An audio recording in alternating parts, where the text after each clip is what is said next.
you, and you thought we was going away. Nah, it's Speak Out. But let me just reverse a bit and say good morning to the listeners of Vibes. Welcome to the program. If I stay within my setting as a public officer, as the public relations officer, and I stay just within the office space and do not go out to the public, how will we understand what is happening on the ground? Still delivering. We've done a lot, not just in terms of the general infrastructure, but homes, support to farmers, support to fishermen, etc. And as time goes by, more support will be given to Carriacou and Petit-Matney. It's Speak Out Unfiltered. Built back, even better to last. Let us all strive to build a better country by putting aside our petty grievances and move forward with dignity, being proud of working hard and working together. Anything that we're doing now, it's futuristic thinking. It's not for the now. Education is the key in a country's development. That's it. If its people are not developed, Even though go that far, no? Just remember knowledge is power. When you know, you know. that's it. It's Speak Out Unfiltered. We're happy to have you. On Vibes 101.3 and 106.3 FM every Thursday, 10 a.m. to 2 p.m. Do you feel the vibes? Going.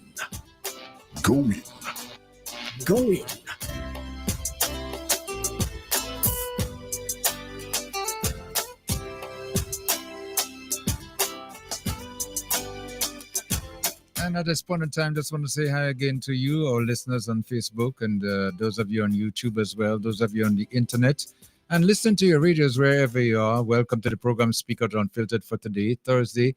We're looking at the 30th day of January. Good morning. And we had some little bit of a hiccups, like I told you earlier on. We have a little bit of a late start as well, but we're going to try to make up as much as we can to entertain you, inform you, and keep you abreast of what's happening in your community. As always, my guest is already seated already, but before I get to them, let me go to Coy, who is already in the driver's seat.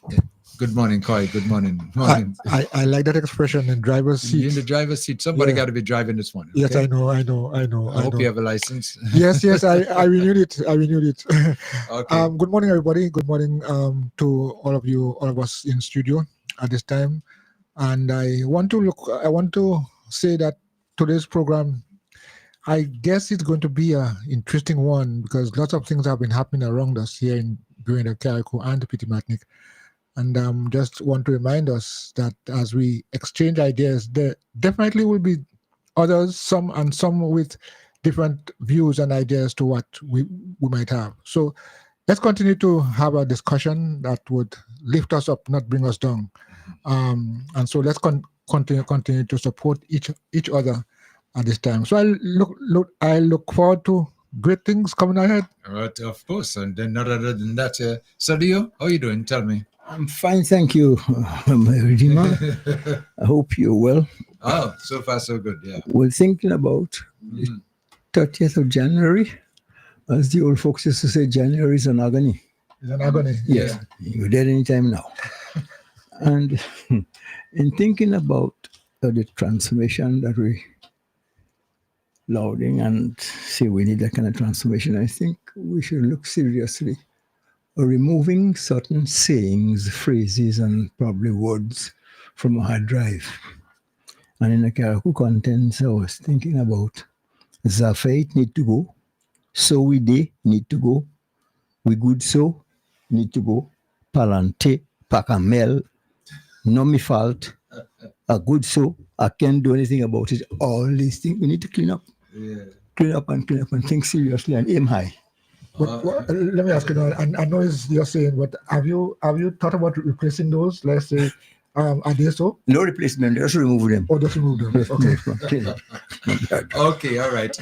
And my guest who's already seated here is Siobhan, Dwight Sampson, Dwight Sampson, okay, I think I got it right, who is the chairman of the National Day Planning Committee. He is with us this morning, and I know there's some information you want to share with us as you go along during the program this morning as well. So, Mr. Sampson, good morning to you. How are you doing?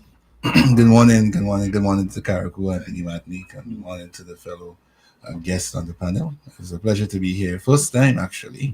Welcome. And I've been watching some of your programs, so I I anticipated being here. Okay, well, that's very nice to know. So you're familiar with us, familiar with what goes on the program, And it's always nice, like when you come by to Carriacou and you have information you want to share with the residents of Carriacou and Petit Martinique, that you get in touch with us and pass it through this media, So Certainly. you're all right. Okay, so tell us now, Yes, give us a little bit of a background, what it's all about, as you're moving forward to implement whatever you are trying to do. All right. So just a slight correction. I am the chairman of the National Farmers Day Planning Committee. Okay. All right. So the National Farmers Day Planning Committee is a committee that has been established by the cabinet through the Ministry of Agriculture to select a day that is designated on the calendar of events as National Farmers Day. So as we have Fisherman's Birthday, which of course is June 28th, we are tasked to select a day within the year that will be celebrated annually as National Farmers Day. So we bring recognition to the hard work of those farmers around us who contribute towards what we eat and the economy as a whole. Right. Okay. It's a good idea. Believe me, because we always used to Fisherman's Birthday, and we all celebrate and everything like that. But we never really hear anything about National Farmers Day. Yes. Or the only sort of World Food Day. Sometimes we hear about back in October. Right. But now you're going to establish this National Farmers Day. Tell us a little bit more now what's in the making. Well, the National Farmers Day, the concept was first conceptualized by Honorable Adrian Postelia Thomas when he was Minister of Agriculture. And that's immediately following the 2022 general elections. Now, we had a small cabinet shuffle in January of 2024. So Adrian Thomas moved to tourism and Lennox Andrew came in as Minister of Agriculture. And so Honorable Andrews ran with the vision previously established by Thomas. And so last October, we had a gala and banquet for farmers at the Papa's D's in Grenville. So following that, well, previous to that, as a matter of fact, and of course, Beryl would have set off the plans. There was already a committee established, and that committee was looking at the establishment of the National Farmers Day, a date that will be selected for recommendation to the cabinet to be selected and be made National Farmers Day. So following that, our committee was established. We had our first meeting on the 15th of January, our inaugural meeting, where I was nominated and selected as chair of the committee. I was actually on the committee as PRO, but now I have to fill the two caps, PRO and chair, as the previous person selected, appointed to be chair, has asked for someone to be selected. So just to give you an insight as to what our mandate is, our mandate is to collaborate with ministry, farmers, and stakeholders and recommendation for approval by an MOA and cabinet a day to be celebrated annually, commencing in 2025 as National Farmers Day. So I'll take that over. So in collaboration with the ministry, farmers, stakeholders, recommendations for approval by an MOA and the cabinet a day to be selected annually, commencing in 2025 as National Farmers Day. So we are to hold stakeholder and sensitize farmers, stakeholders, and the general public on the importance of National Farmers Day. So basically what the intentions of the Ministry of Agriculture is for this National Farmers Day. We establish the criteria to form the basis for annual award to farmers as part of the Farmers Day celebration, plan and execute activities leading up to and the week of National Farmers Day 2025, and provide a report on the implementation of National Farmers Day 2025. So that's, in a nutshell, some of the things that we are mandated to do. We had a late start, starting on the 15th of January, already 15 days gone, and we had to really hit the ground running. So we only had 2 meetings so far. The inaugural meeting where I was selected and handed over, the committee basically handed over to my leadership. And then I had 1 subsequent meeting following that. And I thought, since Carriacou and Petit Martinique was the hardest hit for Beryl, and of course our farmers being the worst hit in terms of sectors, that we should start our work here. So this is actually a working visit.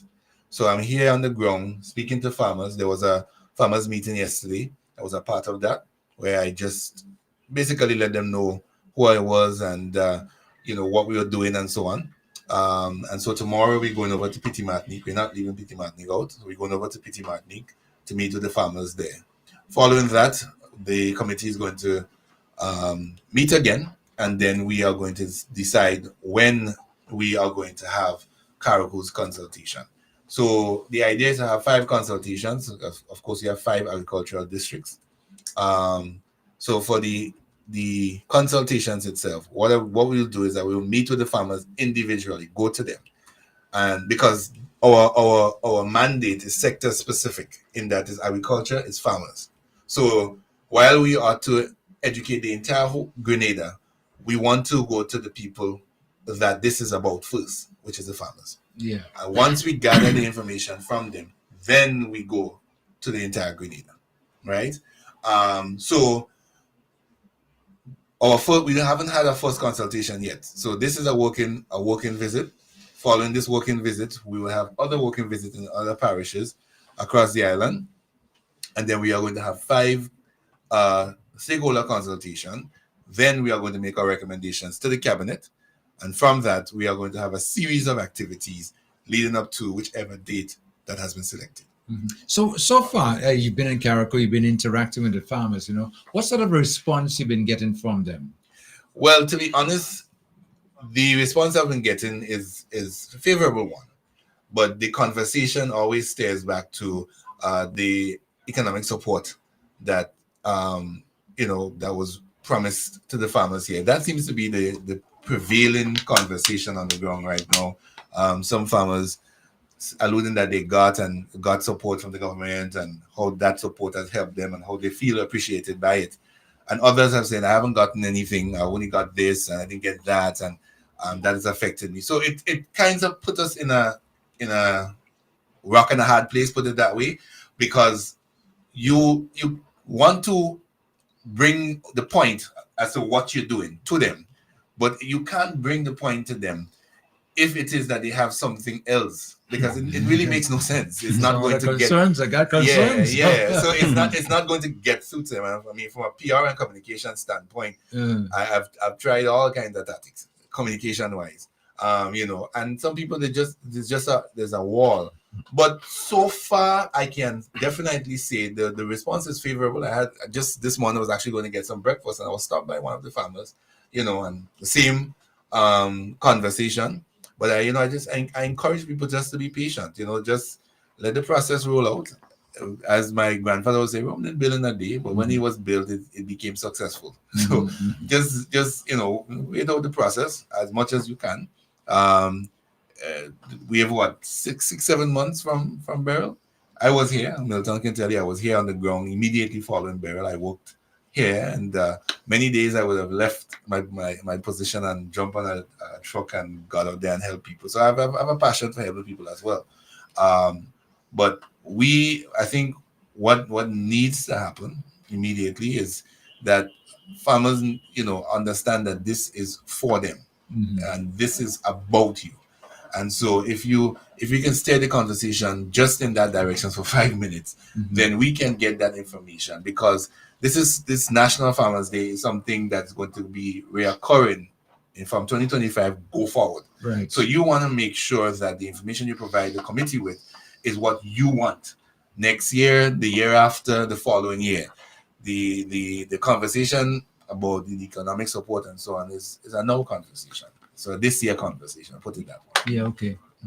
Well, yeah, what you're saying there makes a lot of sense, and saying again that sometimes you find little blockings here and there with farmers because they're not fully satisfied with what has transpired, But I guess in your position, you might be able to speak to them and maybe somewhere along the line, resolve some of the issues. I can only, just probably provide a little pep talk. Yeah. Pep talk, just a little motivation, hold on, keep the struggle. Because I'm in no position.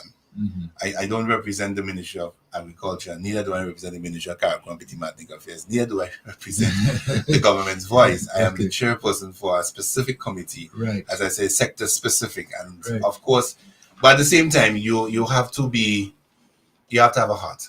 So you don't want at the same time to just well, I don't want to hear that. That's not what I come for. You want to ensure that even while you are, trying to get your point across, that you at least hear their point as well. Sometimes people just need a listening ear, just a little reassurance that it's going to be well. And as I said, I've been here 2 days after burial, and I've been back subsequently in months gone by, and the recovery efforts, it's good. I mean, comparing to, I have done post-disaster communications in a lot of the islands, Dominica, for example, and they were not halfway close to where Karaku is in this short space of time. Yeah.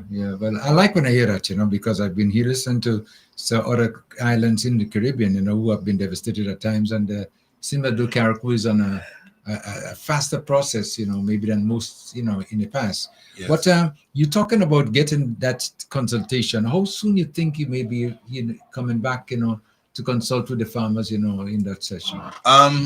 Well, originally the committee wanted to have our very first consultation in Karaku. This is why I'm here on the working visit now. Right. But following my assessment on the ground, I would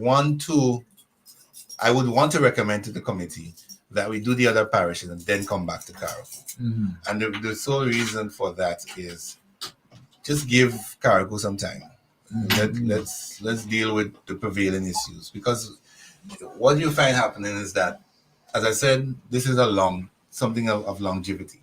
So you want to make sure that people are in the right headspace, the recommendations that they're making and so on, that it's something that they can use long term, not just now, not just today.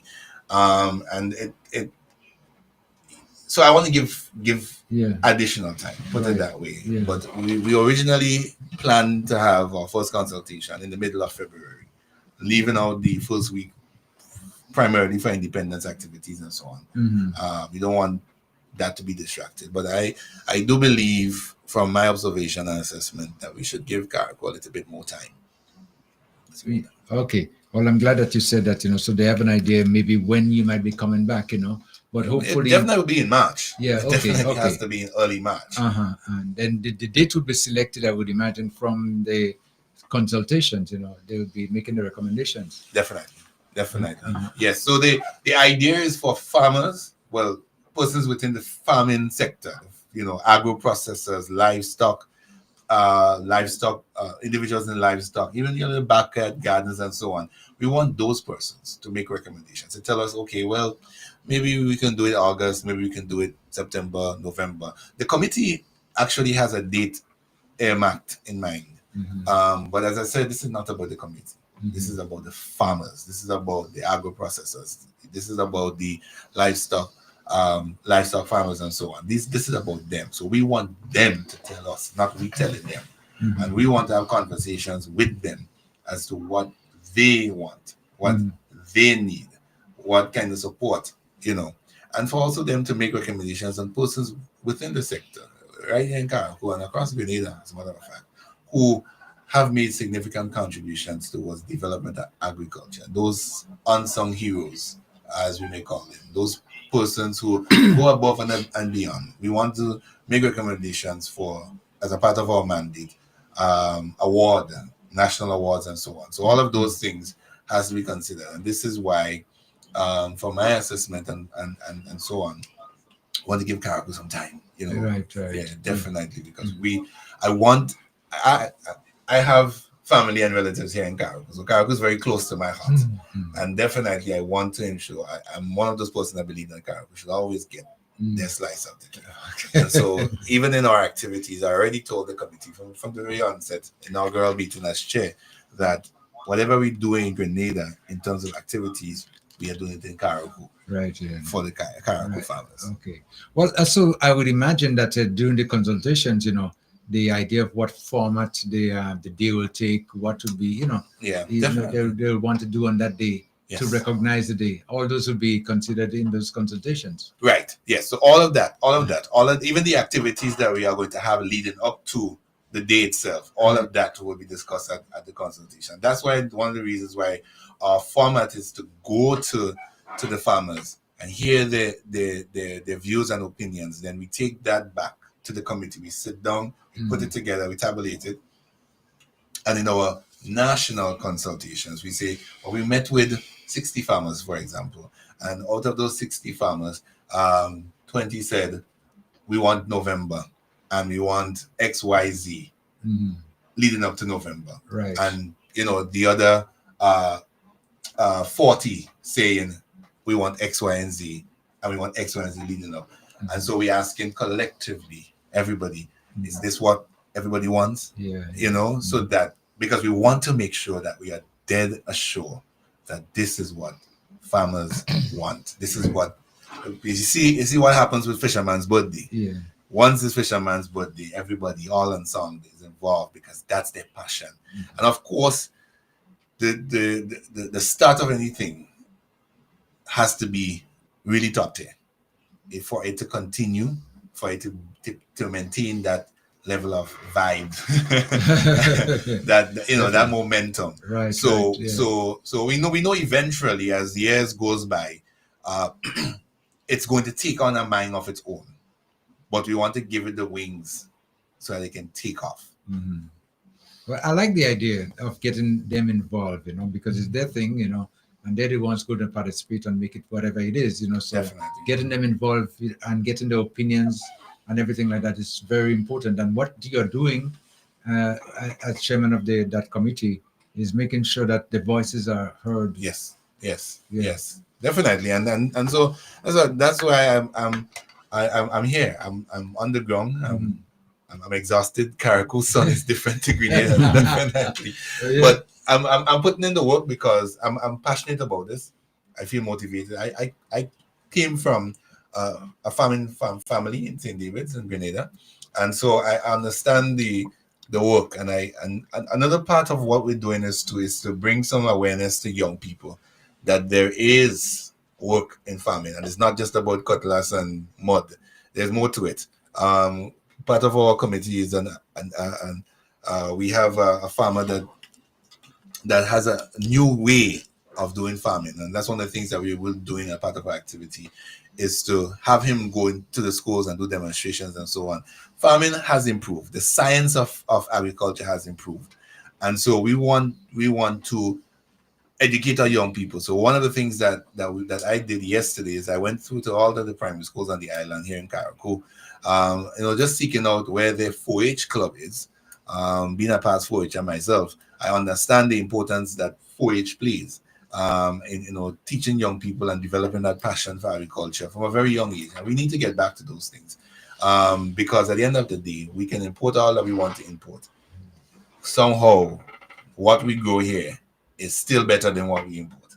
And so we want to make sure that we get our young people. And I was having a conversation with a friend last night, or night before, and I was saying to them, one of the challenges I think that we have in terms of agriculture and fishing is that a lot of the times the folks in those sectors don't really tell us how profitable these two sectors are. But you can actually sell your tomatoes and your potatoes and come out with $15,000-$20,000 in a day.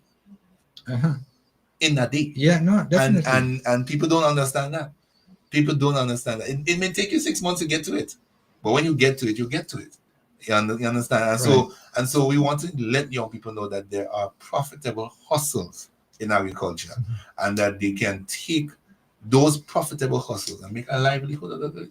You just have to implement the business like everything else. Yeah. There's a business side to it. Implement the business side, manage it effectively, and it will work for you. Yeah, because I know a couple of farmers who deal with what they call short crops. Short crops, right. And believe me, I mean, they make a killing. And Yeah. when I see some of the revenue and stuff like that, the numbers they would tell me that they would have accumulated over a short space of time. Definitely. Yeah. Sometimes I want to leave whatever I'm doing and go and be farmers.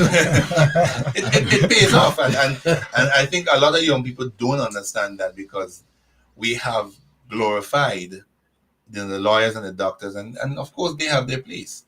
They do have their place, but at the same time, if we don't have the farmers and the fishers, we won't have the lawyers and doctors because who feeds them? Who feeds them? And so that's one of the things I want to let farmers know, that you are important, that you are valued, that you are appreciated, and we need you. We need you. You are equally as important as a lawyer and a doctor. You are equally as important as even pastors and priests and so on. You're important because at the end of the day, you feed the community, you feed the country. Yeah. And if you stop feeding the country, we have a problem because we can never import enough.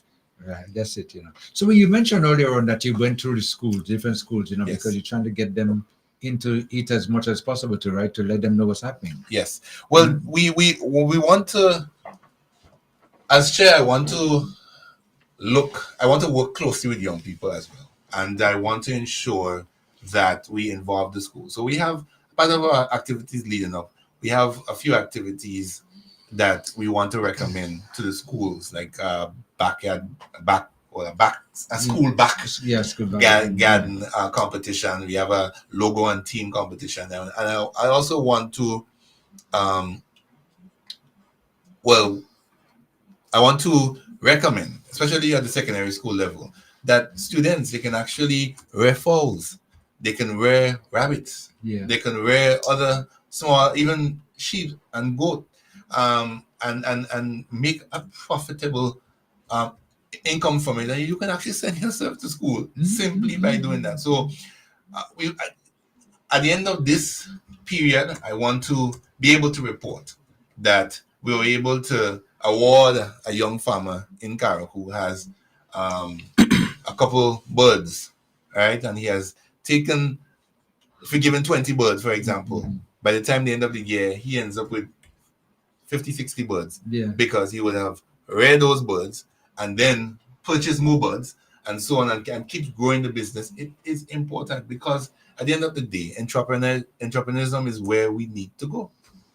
Yeah, and as you mentioned that too, I remember, being in school back in those days, that we had the school garden that we used to attend to, and we also had little animals, that we were taught how to, rear them and things like that, in order to provide a sort of income, to provide for you to go to school. Definitely, and it was something to keep you busy as well too. And we used to take a lot of pride in our school garden in particular, because at the end of it all, we enjoyed whatever the fruits were.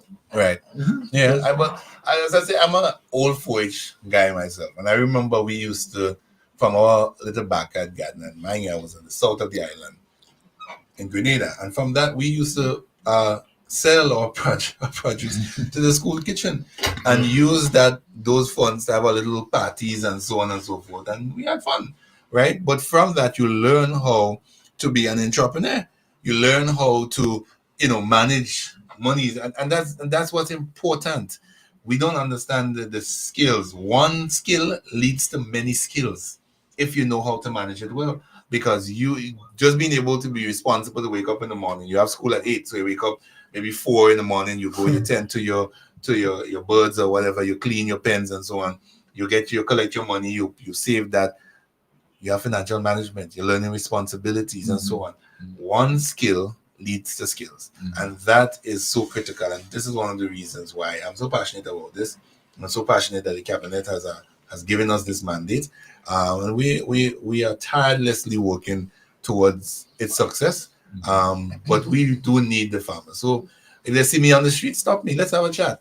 I'm going to some plots today. When I go, I hope to be some more plots today. I hope to be received, and we can have a little chat and share a little vibe. And then tomorrow I'll be in PT Martinique and hoping to have a little chat, a little vibe there as well. Yeah, well, you have your job cut out. I could see that, quite a bit. Yeah. Quite a bit. But it's an interesting thing that you're trying to get involved now and get to bring it up to par. So this way now, farmers could get the recognition Definitely that they've been. Definitely. Because for some reason, somewhere along the line, it's sort of believed that farming was something negative, not anything you could really, grow with and become successful from, Yeah. And then now I think the narrative is changing. Then definitely narrative is changing. And I am happy to be a part of the inaugural committee that's going to recommend and get approved for farmers. I feel very elated about that because King, if you know, in the 50s and 60s, agriculture drove our economy. That was it. 70s, 80s, Agriculture Yep. drove our Mhm. economy, and as more modernization stepped in, we began to become less and less, and that is where the problem lies. And now, back in the 50s and 60s, people lived to 80, 90, 100. Nowadays, people, they're barely making it to 50. Yeah. And we don't understand that the problem with that is because of what we eat. Yeah. I don't know how, because I was born in the late 80s. So I'm not trying to say I born in the 70s and 50s. I was born in the late 80s. But I somehow they got it right. Somehow all of these things that we learn in the school about carbohydrates and starch and all of those things, they got it right because they lived to age that some of us as young people not living to these days. So it means that they were doing something right. Yeah. What were they doing right? And this is what we need to find out. And this is what we need to go back to. Yeah. The road that leads back to the land is a very, very windy road, but it's a fulfilling road. Well, I see a lot of emphasis now has been placed on that, Definitely. And I think at some point in time we're going to get the message across there, especially speaking one-on-one to farmers and getting the recognition. Yes, I think we're heading in the right direction. yes, definitely. And farmers, they just need to know that they are being thought about. They are in the minds of somebody. They're in the mind of this committee and this committee's chair. And we are going to work hard to make sure that they feel appreciated and loved for their contribution towards our economic development here in this country. So you mentioned tomorrow you'll be going to Pitimatnik, right? Pitimatnik To get interact with the farmers there as well too. Definitely, yes. And then you take all the information that you from your observation, go back down and come back for the consultation. Come back for the consultation. Yeah. And it's a good thing that we actually adopted this format, because had we just gone straight into a consultation, I think sometimes it's my father would say it's good to follow your mind sometimes. So it's good that we came, because now we grasp what's happening on the ground and the feeling on the ground and the emotions on the ground. Because had we had a consultation and we said we come in to find out about, the conversation would have been a totally different conversation, right. And therefore our efforts would not have been as we may have wanted it to be. Right. So they preparing too. In the meantime, expect you coming back. So yes, once they know we're coming back, they definitely will, begin to think and consider and so on that they may want to be appreciated. Not just the day, but whatever activities and so they want to recommend. Persons they may think, Mr. Joe or Mr. Tom or Mr. whichever, that person has been a real unsung hero. Whenever he farms, he give a little bit to the community and so on, and they think that person deserves award. Carriacou is going to have its own Farmers Day award and gala. We'll figure it out. We'll get it done, and so that person will be recognized. Yes. In addition to the assistance to the farming community, to let them, number one, understand the importance of agriculture and how much we need agriculture, is there anything being done to introduce to the children at school? Just for example. Definitely. Yeah? Yeah. Yes, definitely. Well, on with the school garden. Well, I guess that will be making. You see, once the ideas are back, come back now, they'll start finding plots and start doing something about it. Yes, because, one of the things, as I said yesterday, we spent the entire day going around to the schools. I went around with the 4-H officer, Miss Kojo, I think her name. We went around with her, and I have asked principals point blank, where is your 4-H club? What And if I personally, as chair of this committee, which is not within my mandate, if I personally have to walk to every corporate door in Grenada to get support for the 4-H clubs, not just in Carriacou, but across Grenada, I will do it. And I'll tell you why I'll do it. Because I know what 4-H has done for me, personally. I was actually youth advisor for 4-H in Grenada at one point. And I know for a fact that we need to get lawyers and doctors. Yes, we need to teach them scouts and so on, but we also need to teach them agriculture. It's important. And that to me equates a balanced life.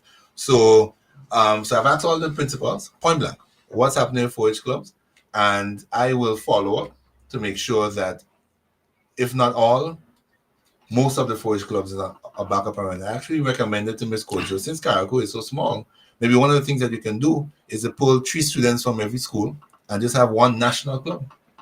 That could be, you know, a thing, you know, and you work within a particular school and you use that particular school as your little backyard, your little area for, you know, your little small animals and so on. Yeah, if that's the way you have to go, that's where you have to go. It will grow. Probably could remind them in the order of importance: air, food, and water.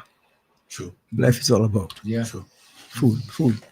And what I've noticed though over the past year or so is some of the schools have been getting into the practice of rearing like chickens, you know, and having the, you know, coops, you know, and Yes. producing eggs and, you know, for the school itself, you know. So it seems as though that what you're saying now, if we were to get involved a little bit more, Yes. the interest will grow, and then you Definitely. find all of a sudden we might even have competition. Yeah. Yes. Yeah. I just wanted to find out the place for World Food Day, because what I hear you saying in terms of your description of what is going to happen, World Food Day is something that brings the work of farmers to the fore. So are you going to, I mean, are you going to have a separate day for farmers, highlighting them, as well as World Food Day, or you're looking at possibilities of merging them together? No. World Food Day actually does not highlight farmers. World Food Day highlights food. World Food Day and National Farmer Days, no. The original last year, the award and gala for farmers were actually on the 17th of October. I think it's a week before World Food Day. And while it was successful, I believed personally that World Food Day overshadowed the activity. And so as a committee, we decided that no, we are going to stay away from actually October completely, because World Food Day happens in October, Child Month, Diabetes, ECCB has something in that month already. The month is jam-packed. And if we want to appreciate and show honor to our farmers, we need to give them the time and the spotlight. So this is the reason why, as a committee, we are looking at November. The dates that the 2 dates that we were looking at, and we want to present to farmers, is either November or September. We would have loved November. Reason being is after World Food Day. Anything before World Food Day, the farmers are preparing for World Food Day. So we want, after they're prepared for World Food Day, we give them a month or so, rest, and, you know, getting back to organizing the plots, the lands, whatever. And then we look at Farmers Day. Now, Farmers Day will not have an exhibition. The exhibition for food is World Food Day. It will not have. As a matter of fact, why would we want to honor farmers and have them working? They are the whole thinking behind World National Farmers Day, rather, it's to show honor and appreciation to our farmers. So we don't want them working. We want them to come to have a nice meal with us. We want them to come and enjoy a nice concert. We want them to come and spend a day with us, have a fun day. We want them to have discussions with us. We do not want them to be working that time. This is about them. This is about them being honored, right? So this is the reason why we're keeping the difference. World Food Day is World Food Day, that highlights food, and National Farmers Day to highlight farmers, the contribution of farmers to the national economy. Yeah, I like that. And let me ask you another question though. As you've been interacting with farmers and we're going around for the last couple of days, you know, in Carriacou, what's your opinion on the soil and how farmers, the attitude towards, you know, growing and producing? I can tell you from speaking with farmers, that farmers here are very motivated. They love what they do, and they do it because they love it. Not sure about the soil. Haven't really got down into that, but I've asked questions, you know, in terms of like what's the soil's response to short crops and so on and so forth. Because of course you would know that there are certain soil types that are just not good for short crops, right? It's too dry, it's too stony. But there are other you know, plots that would just be good. When it rains, it doesn't get too soggy, but it's nice and moist, and it helps, give the plants the nutrients and so on. So from the questions I've asked and the answers that I've got, farmers here are very passionate, very motivated, very determined to continue their craft. As a matter of fact, I remember one farmer saying to me yesterday, one farmer said to me that the morning after burial, the first thing he went to check was his land. And, he cleaned up, removed the debris and so on, and went right back to his land. He said that kept him sane. No matter his house was totally ravaged by the hurricane, the fact that he could have gone back into his land and start back working almost immediately kept him sane. And I said to myself, if we do what we do, and we do it because we love it, it does keep us mentally calm. Is there an effort being made to introduce new crops that heretofore wasn't indigenous to Grenada, Carriacou, and Petite Martinique, and educate them because I, for one, never knew cantaloupe was something that we could be here in Carriacou. Well, that's a question for the Ministry of Agriculture directly. As I said, I can't speak for the ministry. I'm a chairman of a committee that is under the flagship of the ministry. So that's a question. I mean, maybe if my deputy chair was here, he could have, because that's the chief agricultural officer. He probably could have shared a little bit more light. But me specifically, I cannot speak for the ministry, and I cannot speak for any plans, policy or otherwise, that the ministry would have. Okay, no, but what you're saying there, I quite understand that. So it's just a matter of, everyone getting on board and getting involved, and then you're able to come to some sort of agreement as to what is what and everything like that. Yes. But I think Carriacou has the potential to be very productive as we used to be in the past. But because of neglect and the attitudes and, times have changed, we sort of moved away from the norm. But I think going back to the land would be very profitable, and we should make every effort. And as the National Farmers Day now is coming into, you might get some more interest. Yes, in some people trying to, One of the things that one of the principals said to me yesterday was, when I asked, I said, where is your 4-H club? And she did indicate that there was two teachers that were involved. But she said to me that they need to be motivated.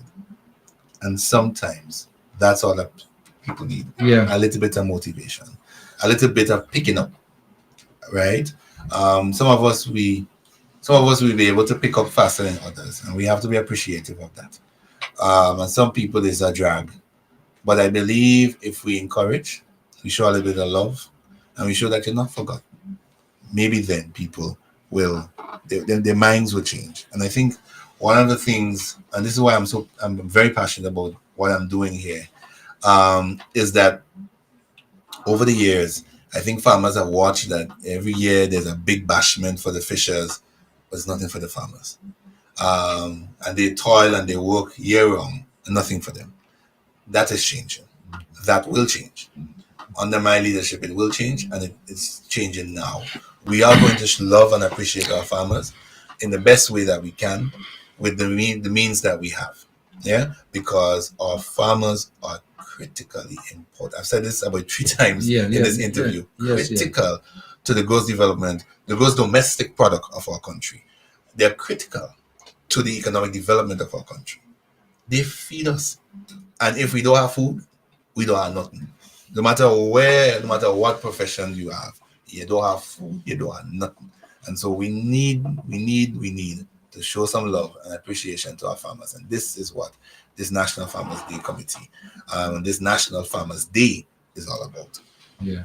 Well, I'm glad that you emphasized that, to let them know the importance of, and as you go forward in the very near future, you'll be able to maybe get some good people out there who would be interested in developing themselves in that area. Yes. And the recognition you mentioned in the beginning, but it may take the form of awards and things like that, Yes. in that day of celebration, right? Yes.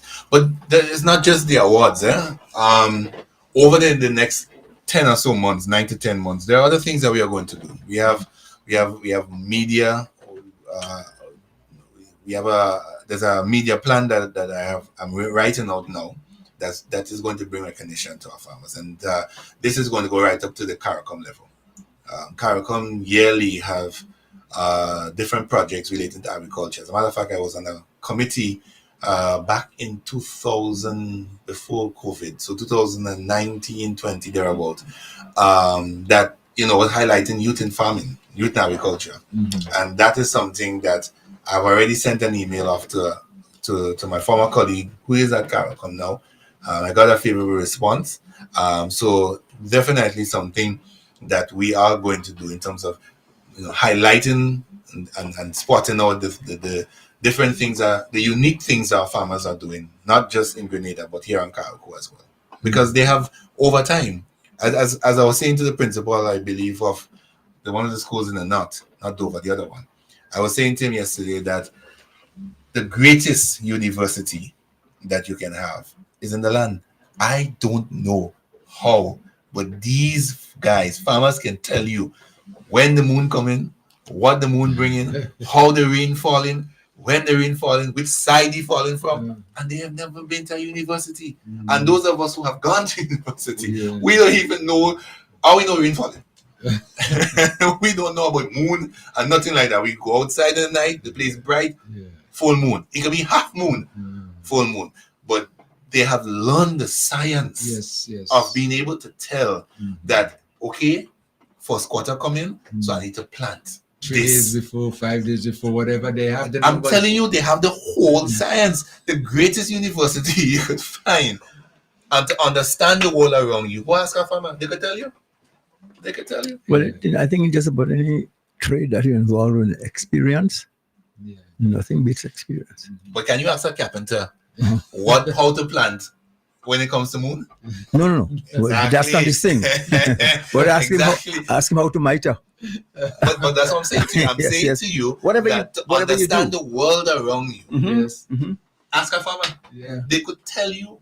They could tell you when it's going to rain. They could tell you, and mind you, how many days before? My great-grandfather had a lot of agricultural land. And I remember hearing this story as a child. And I remember the other day. This gentleman walked into our village and was going to build a house, bought a piece of land on top of a hill. And my grandfather walked by one day and said, brother, if you know what good for you, don't build it. And the man, of course, back there, people had their confrontation. Man, get vexed. Build the house. Not less than 6 months later, the house had to crack up. Because my grandfather looked at the land and could tell you that on top, the land looked good, but bottom is waterlogged. I'm telling you, farmers can tell you things that necessarily you may not even think about. You're quite right about it. I remember growing up, and after listening to my grandfather and my grandmothers, who tell me when to put the seeds in the ground. That's it. Tell you when to put it, To get the best harvest. Yes. Okay, if you plant, no, that's not a good day. That's not a good And they were correct every time. Dead right. Dead right all the time. So you mentioned science. It's a university. It's a university in and of itself. I hear him and I don't disagree. But I think a little bit biased there because I tell you something. In Leicester, Mr. Plenty will tell you when a turtle coming up, where he coming up, and when he going back down. That's turtle. Right? That's a turtle. Yeah, Right? turtle. And also that means it refers to the sea and those things are done. So wherever you're involved in. It's just the science of it. Science. Whatever they deal with. It's just to learn the science of it. Yeah. Experience. Okay. All right, Mr. Sampson, I know we had a nice long chat, Definitely. And I know you have a schedule ahead of you as well for the rest of the day, so we want to keep it along. But your final words and your encouragement, to the audience out there, the farmers and those listening to as well, too, who might want to participate and, get involved. Yeah, so I welcome, the feedback and the contributions from farmers, fisher folks. Even the fisher folks, they have their day, but some there are people that split in careers. My lauded colleague here says the people are split. So there are farmers that are fishers and fishers that are farmers. So we appreciate the feedback. We look forward to the feedback. They can reach me on 421-7911. That's via WhatsApp. and you can provide your feedback, and they will be taken to the committee. We do have a series of activities, so I will be in Carriacou quite a bit during the year because, as I said, whatever we do in Grenada, we're doing in Carriacou. So we have activities in the schools. As I said, we're trying to help build back the 4-H clubs here so that we can run some programs through that. We have a schools debate that we want to run through the secondary schools. Quite a bit of challenge, but we'll get it done. We do have other competitions and so on, but specifically to the farmers. The week leading up to throughout the year, as a matter of fact, we have different things. We have come meet the farmers. We have go to their plots and so on. So we go to their plots. We would highlight the different things that they're doing and so on. Then we want to have a farmers' night appreciation. Do the old time way. Yeah, okay. Bring the farmers all together. We set up a big bonfire and everybody tell a little story and so on and so forth. That to bring that kind of community vibe kind of thing. So we have that. Of course, we have the usual church services and so on. We'll do that as well. Then we have the Gala and Awards. So we have quite a bit of activities that we have been proposed and we're looking to plan so that we can show some appreciation to farmers. We don't want to just give an award to some people and other people don't get. We want to be able to give everybody something, just to say, thanks for what you're doing. So it may not be award itself, but some kind of small token. We are looking into that as well. So definitely, we have a whole bunch of activities planned for the year. As I said, we just really getting things started. So as time progresses, you will hear from us. But for now, we're in the consultation stage because we want to get that date, that final date. So we know, okay, the date is in November. We're working towards November so that we can, so the cabinet could approve the date and the date could be added to the national calendar. All right, yeah. And then you could plan the events accordingly. Yes. Okay, well, it sounds good to me. Yes. Very interesting, And I believe you're going to get a lot of support with this initiative. And hopefully, we'll be back again whenever you're in Carriacou. Just come, you want to share information with the public and to those out there, feel free to come and interact with us. Yeah. Definitely. Thanks so much. Welcome to Vibes for the first time. Yes, as I said, I've watched some of your programs, so I always wanted the opportunity. So I'm really glad to be here. Okay. Fine. And your advice not to make it the last. No, definitely would. Okay, Mr. Sampson. Okay. Yes, thank you so much, and have a good day. And enjoy the rest of your stay in Carriacou. You too. Yes. Okay. Right. Good. Okay, gentlemen. Yes. Okay. Very interesting. Very, very awesome. interesting. Going back to the land and recognizing those who making contribution is so important. Yeah. What is interesting about this is that it is yet another pillar in rebuilding and the economy, because farming, as someone said earlier on, that it has a lot of financial and economic values. So this is a pillar in the rebuilding process that our farmers can rely on, or fisher folk, basically, I would say that also can rely on. And I think it is a very positive move to build this so that we can go and even starting from the schools, that we can go forward with this, because it's going to be an annual affair. So kudos, I say. Well, I still, for the life of me, I don't understand who steered us away from the land. Because the modernization, the gadgets, all those things, even not just the children, but the parents as well, got hooked on media. In that context, I mean, and have not really given the kind of attention and support that aspect of our lives require. Well, there's nothing old-timeish about food, No. Okay, fine, because you see, Grenada having what I learned in school is the third most fertile soil in the world. Sorry. We third only to drive in Indonesia. Grenada is a land where if you plant a stone, it'll be. and agriculture being our main industry, and that's what we have. Yeah. So to steer people away from the land, and the use of it. But if those in authority are not giving you some encouragement as well, too, That is so. Yeah, no, that's another factor. Let me take a call, because I just opened my lines. Vibes FM caller, caller Good coming. morning, Mr. Mills, Yes, and good morning to Mr. Joseph and Mr. Coisy and Isaac, Public Relations Officer, Ministry of Caricom, Diplomatic Affairs and Local Government. Yes, Good okay, morning, good right. morning. Well, I'm Good glad morning, to hear good because morning, good morning, I good know morning. I know that we into what do you call the celebration mood already. Yes, we are. And I know you've been speaking about that over the last couple of weeks. So you maybe want to give us an update as to how we are, what we are doing, and how things are going. Okay, thank you so much again for that opportunity. The Caricom City Matnik leg of the 51st anniversary of independence started off with a lovely church service at the Petit Matnik Roman Catholic Church last Sunday. We had the pleasure of hosting Prime Minister, the Honorable Jacob Mitchell, and a number of other cabinet colleagues and government officials from Grenada. They joined Minister for Caricom, Systematic Affairs and Local Government, Honorable Kevin Andrews, and a number of us from Caracou to go over to Petit Matnik for that church service. At that church service, Prime Minister emphasized the importance of us uniting because, as he said, in order for Grenada to go forward for the next 50, we must be united as a people.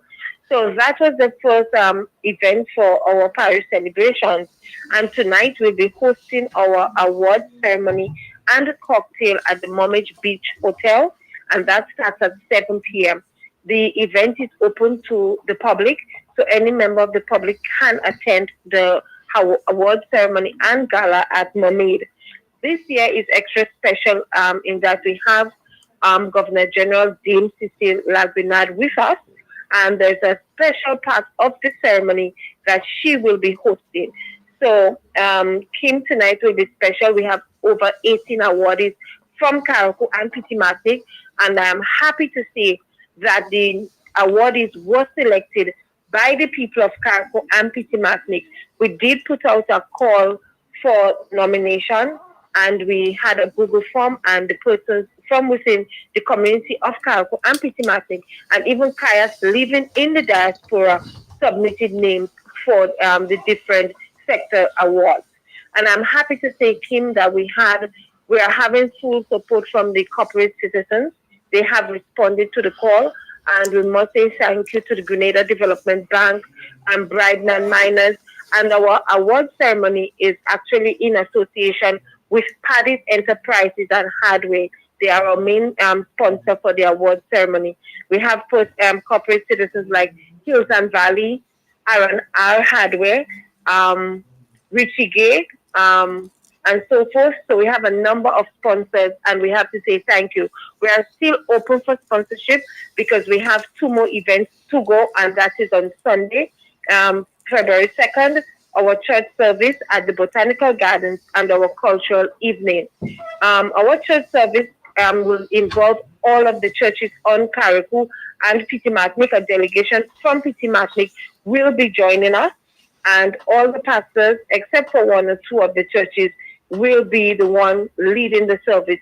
The choir has been in practice with our backing band, which is Loyalty, and they are very excited about the event on Sunday because we have to give God thanks and praise for where we were and where we are now as a nation. So at the church service, as I said, it involves all of the churches, and we'll have a lovely time in the presence of God. We're inviting every person on Caracou and Petit Matnik to join us at the Botanical Gardens for church service. A number of buses from the south, the north, and the east will be picking up persons free of cost. The cost is on the Independence Committee to bring them to the Botanical Gardens, so they do not have to worry how they are getting to church. And we will be at the Botanical Gardens following the church service for our cultural evening. And again, we have been getting a number of support from individuals on Caracou and Grenada. We have to say thank you to Justin Electrical. He was one of our main sponsors. He's from Grenada, and I met him while he was working on the Mount Pleasant Government School, and he responded to the call immediately to support us for our cultural evening. Miss Agnes Mackenzie, Miss Anne Mackenzie, Miss Florence Snag, Sarah Lynn Patterson, And all, I do not want to miss out anyone, but all the persons who have supported us thus far. And as I continue to say, we are still open for sponsorship. We have a number of our cultural groups in Karikou on display at the Botanical Gardens, and the schools are also playing a key part in the cultural evening. Again, we're extending an invitation to all of Karikou and Pitimatic to join us. We'll be doing our oil down and our saraka. So every person on Karikou can come and help us roll the rice and roll the cuckoo. Walk with your little butter containers that we use to roll the rice and the cuckoo and help us. And we will have a good time at the Botanical Gardens. It's all about unity and bringing our people together for this independence celebration. Well, I'm glad that you went in details on that day to let us know, And as you move forward now to the finals of the celebrations, I know there's other events that's going to be taking place in Grenada, and the people of Karikou and Pitimatic will be welcome to participate as well, right? Definitely. We're going to Grenada with a charter trip via the Osprey Express on the 7th. We're hoping to leave Karikou at 10 because the parade in Grenada starts at 2 p.m. So we continue to say any person who is interested in traveling with us to Grenada can come to the ministry or the constituency office and put down their names so we can have an idea as to how many persons will be going to Grenada, and we submit the names to the Osprey shuttle.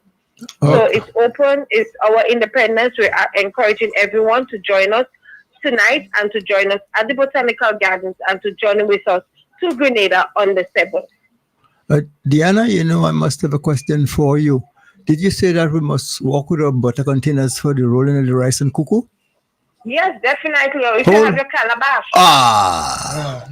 That's the thing. That's the question. Yes. I was just about to find out what happened to calabash. Yeah, man. Anything, the calabash, the little butter container, just walk with it and come and help us down at the Botanical Gardens so we all can unite as the people of Karikou and Pitimatic as we celebrate the 51st anniversary of Grenada's independence. Thank you, my dear. So that's Bashi. You're welcome. I mean, listen, gentlemen, look, I always have my calabash. So you're Bashi. That's our producer. on point. I grew up with Thank you again Keith, for that opportunity, and have yourself a good day. Okay, thank you so much. Thank you, dear. Thank you. Even if it's one thing I don't miss out, Bashi. Babash, you crazy? Welcome to, And my name on it, so you can't cheat it. But it's gonna be nice though, getting together for celebration, Yes. and everybody coming But together as as you mentioned that, and I always used to wonder. I mean, who taught our parents to make this thing roll rice and roll cocoa, and who is teaching us to continue that going forward? Because that is something that would not go from us for a long time. Because that's part of us who we are, as part of our history. Forget that. Who taught them right that they should, when they cooking bacha, to soak ashes in water so that they could get the minerals out of the ashes? And that's to your benefit. What?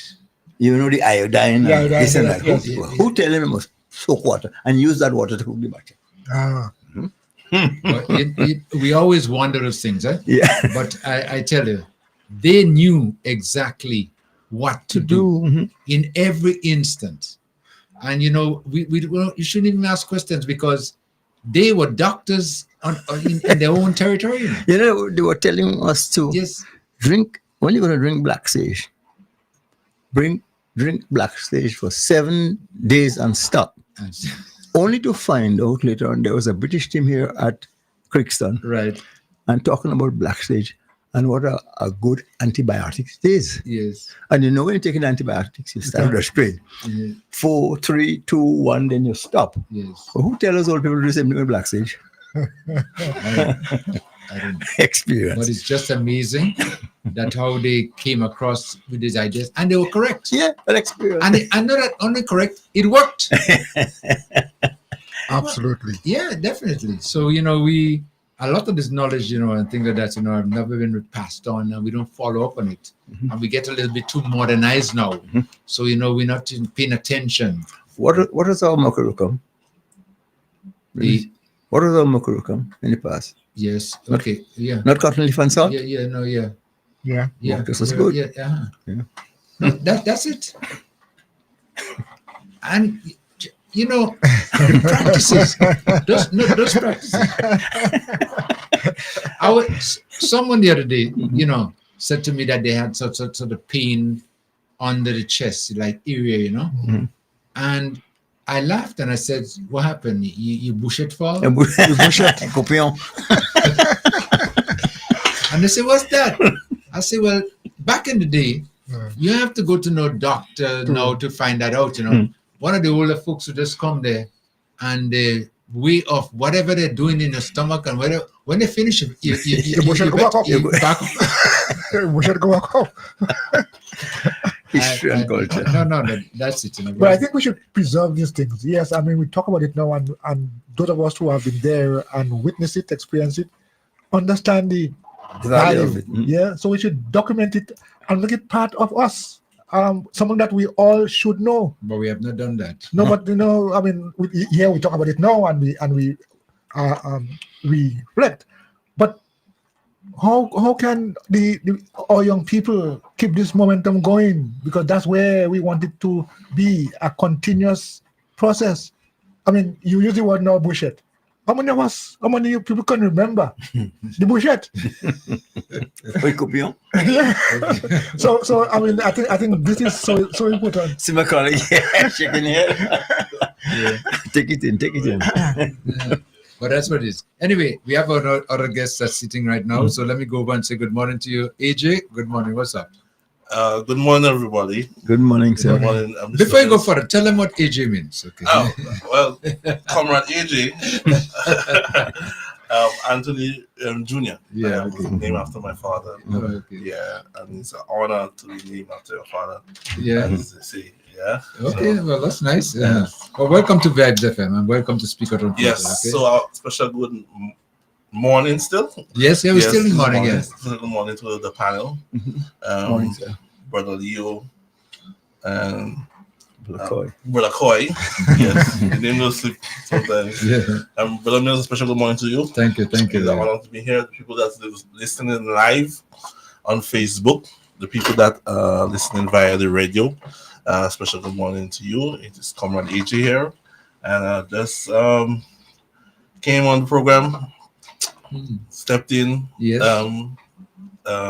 feel the vibes out, and hopefully give some updates and give some clarification on certain things. Yeah. Well, I know that, because you have a lot of information you share with us, being part of the, involvement, and off the bat, tell us. Well, I mean, we as an island, we are on a path of rebuilding. We're on a path of getting things done, getting structures in place. The reconstruction and the rehabilitation of Carriacou has started a couple months ago after a devastating hurricane that's bordering a Category 5, right? So, on one thing that we should know is that we all have to be in this together, right? We all have to be part of the unit that drives Carriacou forward. We have to be part of the unit that elevates and bring a better and a more resilient Carriacou. The more divided that we are, the longer the process will take, the harsher the process will be, right? So I just want to first by saying this, Brother Mills, I want to encourage all NDC members, supporters, sympathizers, and anybody that feel that they're a part of the team or want to be a part of the team. I would like to invite everybody on our beach line on Sunday. The weekend is coming up. I just want to start with that. We have a nice little beach line on Sunday on Paradise Beach on the 10th. Brother Leo will be there sometimes, schooling us in the domino. Yeah. And so I want to encourage everybody to come out. But it will not be there this Sunday because of the whole celebrations stuff. So the next Sunday, we want to invite everybody. It will resume back. So because we're going to have it this Sunday, don't think that's the end. It will resume back the following weekend, right? Right. So we as a party have started and doing what it takes to improve based on party being government and inside office. Improving the roads, establish the drivers unit, constructed a new fish market in Windward, the placement of the sculpture park, the launch of the dental units, and in the final stages of opening our boat building school, right? So, just to highlight what I just said. Now, I think Brother Lee will be very excited to know that there's a boat building school coming to the island of Carriacou, and that is a tremendous achievement in my opinion. When you look at where I think that the culture of the boat building have fallen back. No, we just spoke on how we could teach the young people about certain cultures and traditions, and now we have an institution when it comes to getting our kayak style building or boats back on its reins and back on track, right? And I just want to say that this initiative by our minister is just keeping the boots on the ground, hearing the voices of the people, and find out what are the needs, concerns, and what are the issues are in different parts of the island, and trying to tackle them as we go along, right? So, following burial, over 90 homes have been built or under construction as we speak right now. And we have the Build Back Better, we have the prefabs, we have more prefabs coming. We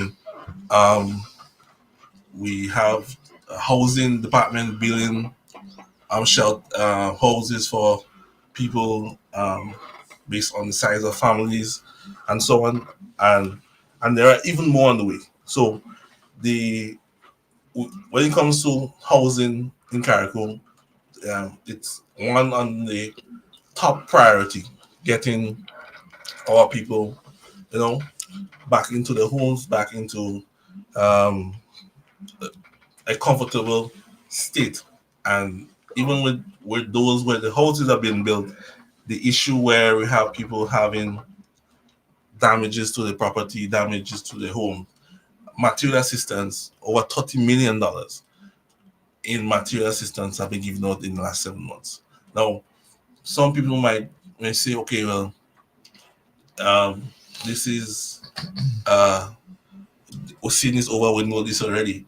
But a lot of people are not understanding the gravity of how much is done in such a short space of time, and maybe yes, certain things could have been handled better or something could have been done faster, but with everything there are challenges. And when it comes to situation, we have our situation, there were challenges with manpower and consistency of material and so on. And despite all that, the minister and his ministry has put things in place to get the ball rolling as soon as possible after burial, and it has kickstart and continue at a certain pace, and it's keep on going, right?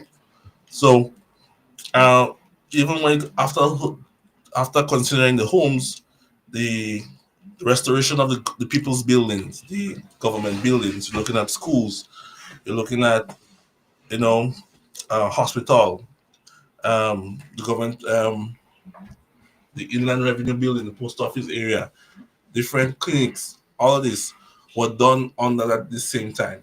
So it was everything happening at once. And I know it may sound a little crazy, but I think that we have to understand the pressure, and kudos to the ministry. I don't know how they're doing it, having all of these projects, all of this happening simultaneously, build back better, prefabs, taking information, having schools being repaired, having roads done, continuing roads. If you look at the Belly Road continuing now, it's a lot in Carriacou happening at one time, and we need to have a little bit of patience when it comes to certain things because it's everything everywhere, thing getting sorted out, and for everyone, right? So there is hope. There is things in motion. Our island is I could say almost 98% clean. Just the debris in the certain fields just to get cleared out and disposed of. But Carriacou is on a pristine cleanness. Thanks to Project Pristine, that happened even a month after the hurricane that started August 1st and finished by November. So you see, even with all that going on, we were still able to do what we're still able to do and keeping to our word that help is on the way and help will continue for people of Carriacou and Peter Matnick, right? And I'm just saying it just has been 7 months after hurricane. I know some people think that it feels like a very long time, but imagine what we could complete by next year January, right? So I just want the people to know that the boot is on the ground, results are happening, people are getting looked after, everything. It's not how we want it as yet, but it's getting where we need to be. Yeah, Definitely. yes. And as you just mentioned there, so much has been done in such a short space of time, It's amazing, And this government in particular is able to keep on that pace. Yeah. Because it's a rapid pace as far as I'm seeing it. I mean, Mr. Mills, if let's say that we give you, just take in perspective. Yeah. You're a businessman. Within 7 months, you start 7 different projects. You start a pig farm, you start a rental company, you start a hotel, you start, you know what I'm saying? Yeah. You start just 7 different businesses or 7 different projects within 3-4 months. You as a person, you will be, I think you will be overwhelmed, with a lot of what the demands, the supply with each business and so on. So that I'm saying it in perspective to how the Ministry of Carriacou is handling, and being displaced as well, because it's not like they're operating out of full capacity with their offices and so on. They at the resource center, So kudos to the workers out there and the technocrats and the ministry workers doing their best, I know a lot of people come down hard on them, but everybody is No, but sometimes we so eager to get things done. Yeah. That we're running out of patience. Yeah. But let me quickly give you guys a story. This past week, we had a group come from the Grenadines of the islands, from St. Vincent and the Grenadines, coming down into Carriacou. The purpose of them was a contingent, I think it was about 6 or 7 of them. They came to see how Carriacou was developed so fast and what methods was used. Yeah. And if possible, take a page back to Union Island of the Grenadines to see if they could maybe duplicate. Yeah.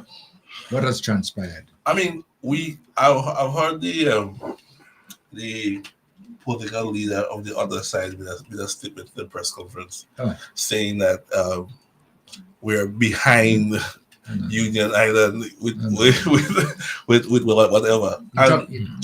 And she I think she didn't come to reality of understanding what is happening over there to what is happening here, and it shows that with leadership, on both ends, from our prime minister and our minister, having a prime minister that cares about our little island, for the first time, I find, I haven't been around for a very long time, but you could see the shift in attention when it comes to Carriacou and Peter Matnick before and after Beryl, and I think that the government is doing an excellent job, and they're on the right path of restoring Carriacou to its former but even better state. Better. Yeah. Well, Yes. AJ, if you don't, what of course is the loudest secret in recent times, that, and I think I've said that many times before, that in my last experience, I'm not no spring chicken. There is no other administration that has done better for Carriacou than this current one. Yes. And I'll debate that in any And on any stage. And win. But AJ, my boy, Yeah. I would like to touch on something that you said, because remember now, there was a time when Carriacou used to be all for one and one for all. Togetherness was the emphasis. No division. The more the merrier. So anything we have in Tooth Moon, everybody. And you said earlier that you're inviting NDC supporters to our beach line. And I take issue with that. I want NDC, I want NNP, I want GULP, I want the light, I want everybody. So I would much prefer that you invite Everyone. Yes. Yeah? Yes. So that's my observation. Okay. Thank you. So you're saying that you're leaving no one behind? No one Well, behind. yeah. No, we want that. We want the Yes. we want the bond. We want everybody to come.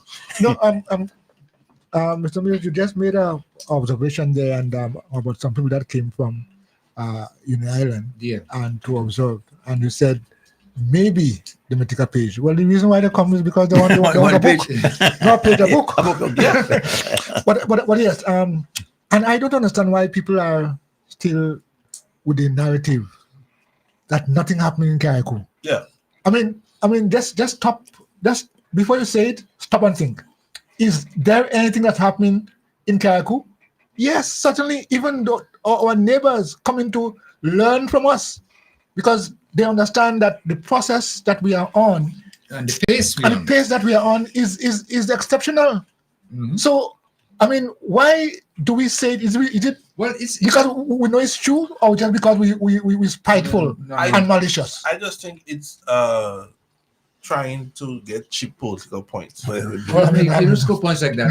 Yeah, because if we're honest with ourselves and we are true and understanding, you come to terms to understand that.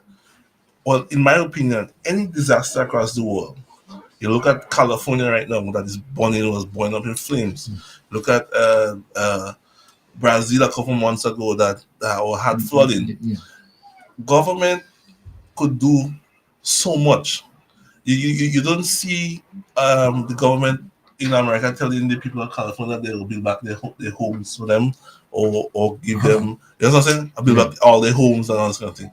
You know, you have to, as I was saying to someone the other day, we as a people need to meet the government on a halfway level.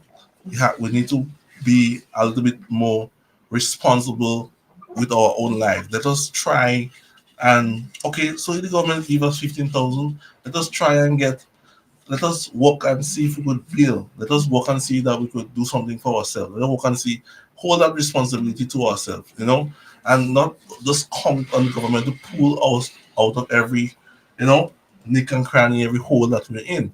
And it's my opinion. I'm just saying, in my opinion, that we as adults and people with responsibility must not just lean on the social systems and strain the social system when we can help ourselves. Because what is that doing? It is depriving people who really need the social assistance. I mean, because if I could afford to do certain things, I would try to do it on my own strength, on my own will, and not deprive somebody who is in a less fortunate situation than me, and take away that, you know, equality from them. Yeah. So I mean, the thing with the Union and Carriacou, like comparison, I mean, you know, I don't want to make the over there feel look bad or anything like that, but we are on a trajectory. Yeah. I mean, within a year time, Mr. Mills, I mean, Not even, it's 7 months. 7 months.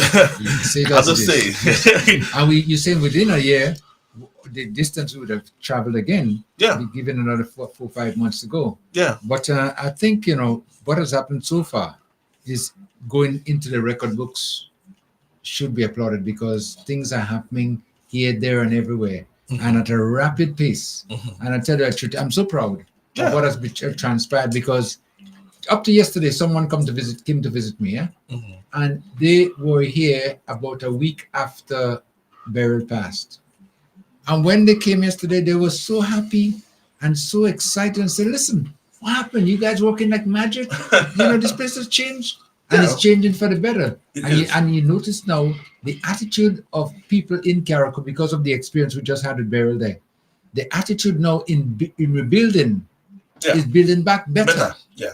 You see more houses with the more flat Yes, and that's it. Yeah. Because they realize now, listen, we didn't go through the Janet of 1955, so we had no idea what to expect, and we were sort of complacent, in building. And anything goes, But now, with the experience that we just had, I could tell you that each and every person now who is doing anything is trying the best to make it better than the norm. Well, of course, there are exceptions. That is why I'm thinking of it. That's why I started off by talking about cleaning up our hard drive, in the sense that mediocrity is not the answer.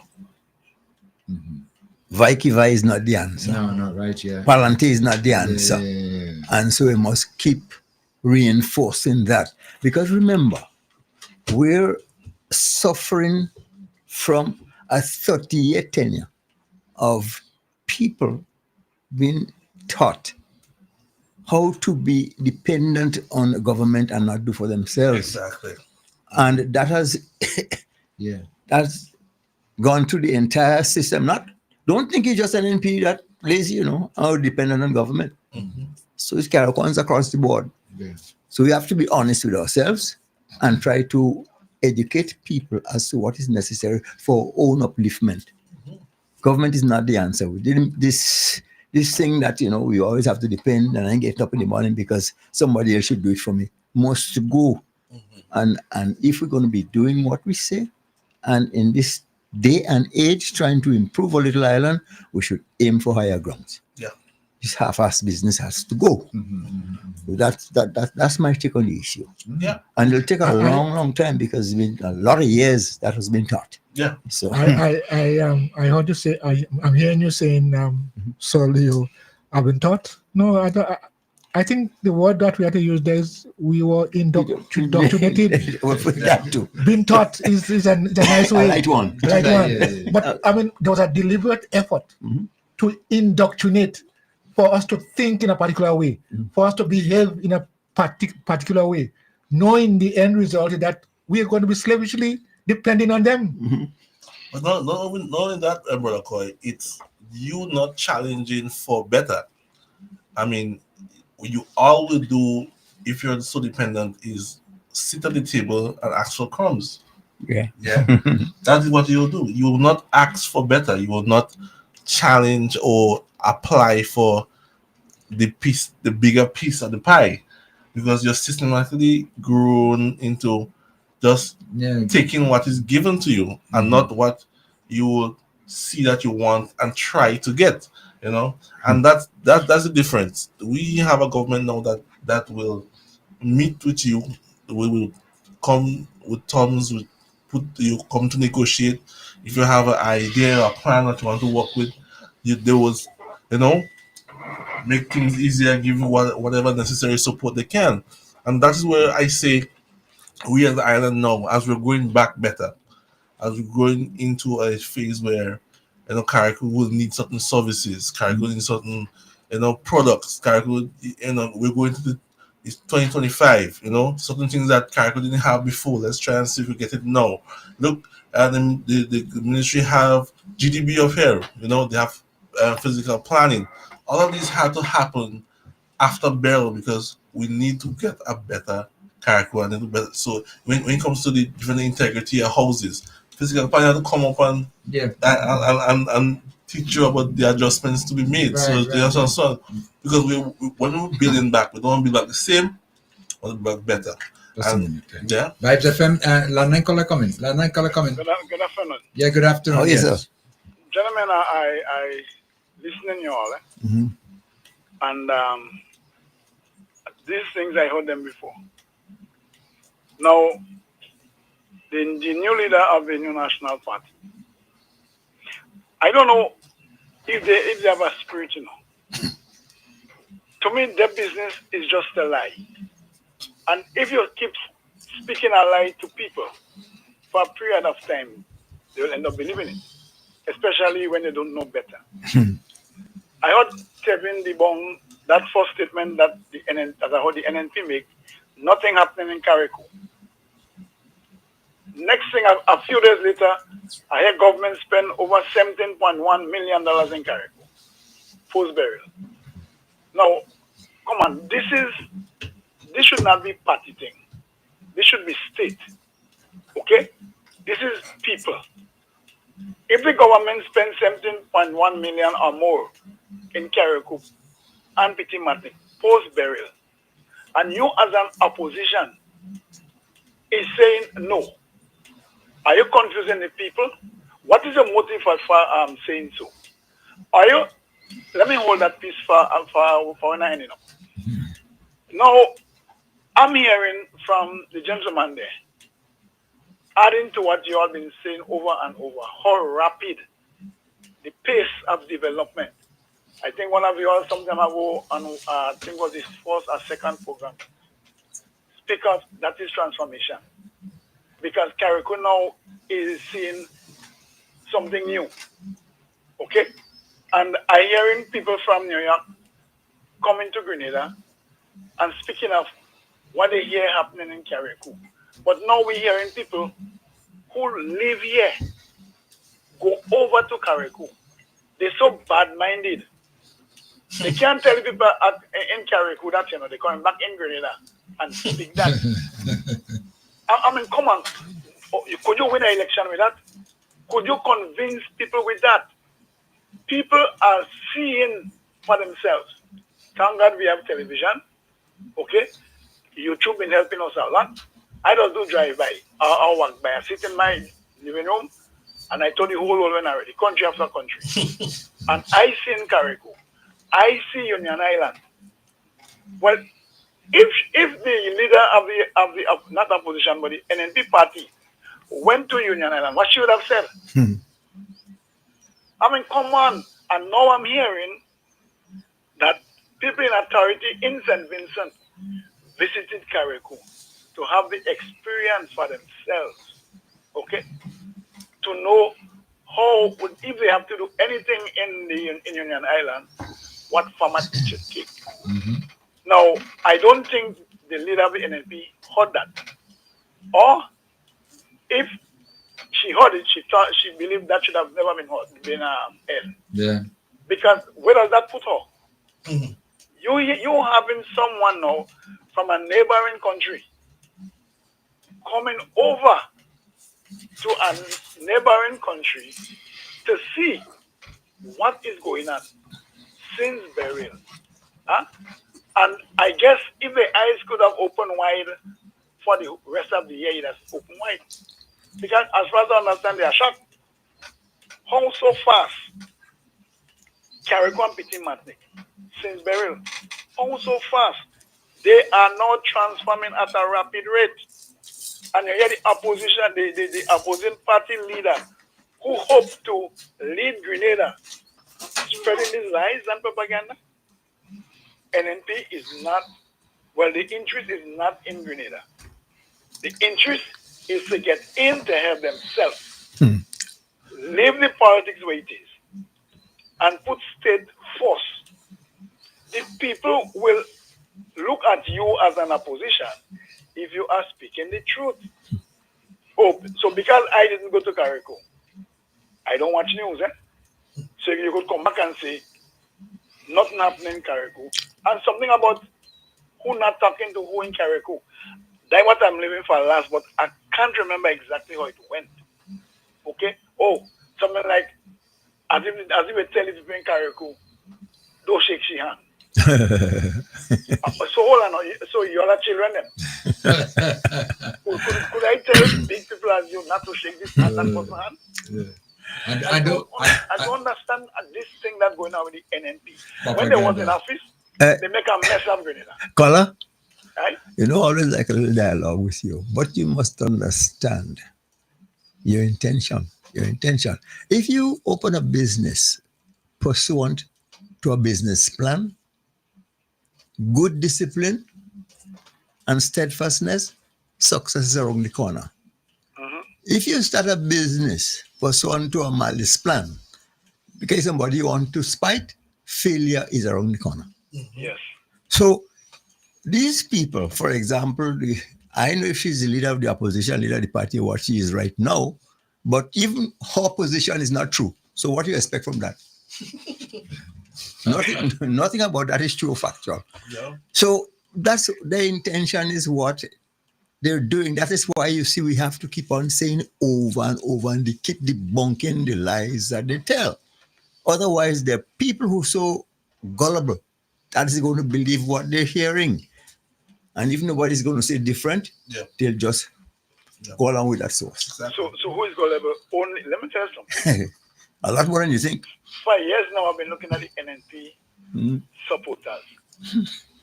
They are the educated ones, and they are those that their mind is poor and vulnerable. Now, the educated ones don't take those stupidness and them that they're hearing, instead of supporting the party. But those who are vulnerable, they depend on you to speak, and then they speak after you. These are the people who will grab that until they see for themselves. And in seeing, they still want to accept because you're already wedged in them. We cannot continue having Grenadians like fools. We're living in modern times. Why a line when people seeing the speed carry and you getting a build back better houses? Look at it. You're getting it back. Some of the things the people lose during the hurricane. I understand they're getting it back. Some people ain't get an empty house. Some people get house where they assist them with furniture and whatnot. Completely furnished. Okay, completely. So, and you coming back to the mainland and say this thing. I believe there should be a special court and prison to set aside for politicians to try them. Because you're trying to make people backward. If you cannot help me to get better, hush your mouth. Let those who could help me to get better talk to me. Exactly. But you're coming back and you're trying to make people fools. Like, come on. Well, remember, I think a lot of us miss the target, and the world is at a stage where we're dealing with AI, meaning artificial intelligence. Yeah. And somehow we take that to mean actual ignorance. No, believe you. I don't know how you don't smoke with this thing. But every time I come up with them, you're correct. Even in her statement, where she said that where somebody have to run and hug and you can't do it because No, you get victimized if you do. I mean, let us be on this here. This NMP speaking about victimization. That's just to show you it's all in their head. This scenario probably didn't even happen. That's far point that I can see. It's just trying to touch on the emotional intelligence of people in the press conference to act like there's so much victimization and political crucifixion. Just as I'm about to leave. Yes. Grenada get the leader and the government it deserves. Yes. That was lacking in Grenada. We have wasted 23 and a half years in 2 blocks, having one party, one leader, trashing, destroying Grenada, and we can. Come on, as I said before, if Dr. Mitchell were managing a corporation in the United States, and at the end of his tenure, this is what they're seeing. He would have ended up before the Congress to answer questions. No, I'm telling you. What the mere fact is, the Grenadian people formed their own Congress and dealt with them in the last election. and they go stay outside and continue plumber in the mud. Okay. Thank you so much. Thank you, Sir Cambridge. Yeah, but what has been happening, and I see it and it's very sad. But this I don't refer to as the leader of the opposition, the TV. This TV, maybe ain't getting good reception. Yeah, Probably. Maybe need some proper antennas to get good reception to be able to broadcast. Because it's ridiculous to be making this kind of statements, and people on the outside are seeing Carriacou. I mean, believe me, in all my life, I've never been more proud of Carriacou than now. well, you say this is ridiculous because you're rational. Mm-hmm. The Yeah, amount okay. of irrational people here or not, and in particular nowadays in Carriacou, don't expect them to see things the way you see it. I just think that, as Brother Miz was saying, you just have to sit back and just realize that not even Carriacou, on a national scale. You know what I'm saying? 2.5 years prior, NDC being in office, and to where the country is now. And it shows that the government that we have now cares about the people, cares about the nation. Look at the new pension plan, which is superior to the previous pension plan. There's And we must, as a people, look and see what this government is doing for us. And I know some people say, okay, well, I don't really study government because they doesn't do nothing for me, and I can't get nothing from them. But look at, okay, you have a child. Do you have to pay to go to TAMCC or New Low? You know what I'm saying? That's money that you don't have to put out. But again. This is things that they don't want to talk about. And you just mentioned about, people sometimes you must observe. But I heard a statement made by one of the MPs the last time and saying, as you just mentioned, New Low and the contribution they're making towards tuition and everything like that. And that same MP, just a couple of days ago, in the Parliament, on phone shopping while the debate is going on in here. Yeah. I mean, how concerned you are? Let me take a call, boy. Because every time I see that photo, people's business, and you're on a cell phone there, shopping on Shein or whatever. So you're in Parliament and in Amazon. Vibes FM, Carla? Yes, good morning. Yeah. Good afternoon. Good afternoon, my dear. Yes. Good afternoon to everyone on the panel. Good afternoon to you. Yeah. Yes. We know that oppositions are there to oppose anything and everything. Yes. Whether you do good or you do bad, they will oppose. Mm-hmm. Not everybody have that in them to use criticism in a right way. But everything the NNP criticizing, you should ban Emmeline Pierre from coming in Carriacou. Emmeline Pierre believes kayaks are stupid people as Grenadians. If they could fool Grenadians, they might fool some in Carriacou, but not all. A call to congratulate my Prime Minister for all the good things he are doing. What he said when he was before he take office, what he will do, he trying his very best to fulfill his promises. And because Kit Mitchell say there is a young party and young people in it, and they know what they're doing, they cannot rule. It's shame to see how well they are ruling. So he got talk and tell Emmeline Pierre, Kit Mitchell never see her somebody to rule Grenada. So she's not a ruler. Good point. Yes, she's leading the party, but she'll never be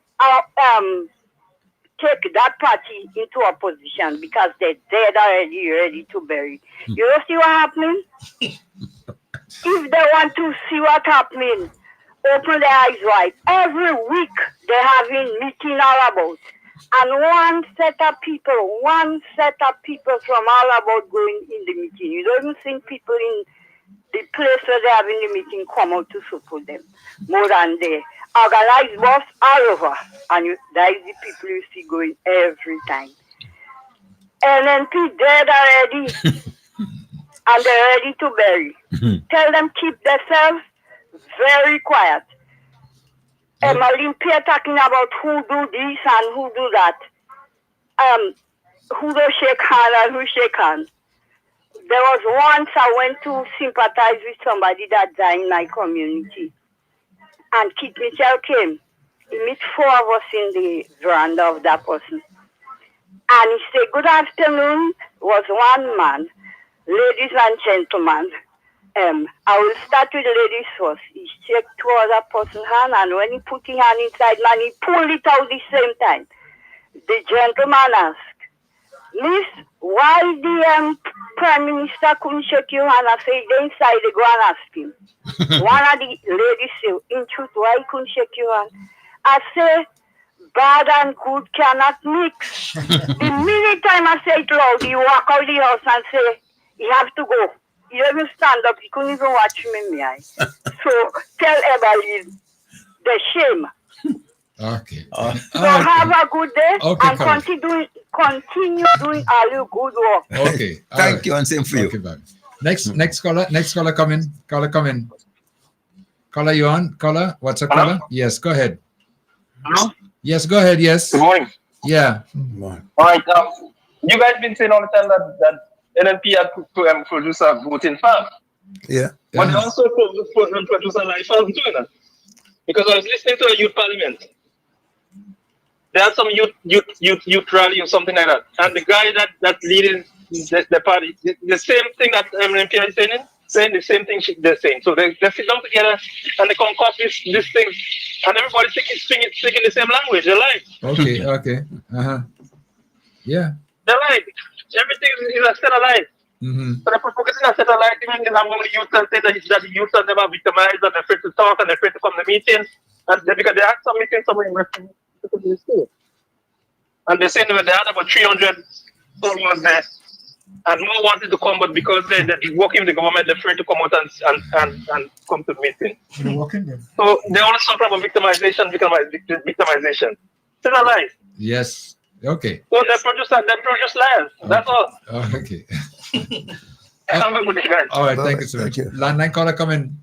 Hello, good afternoon. Yes. Good afternoon. Yes. You and your whole cabinet and how everybody. Okay. Fine, thanks to yourself. Thank you for taking my call. Mr. Kim, with all due respect to you remember one time Miss Emmeline say education could be a thing of the past? Could you remember that? I don't remember, no. Well, try to look for it because I think you are the tip of it. Right.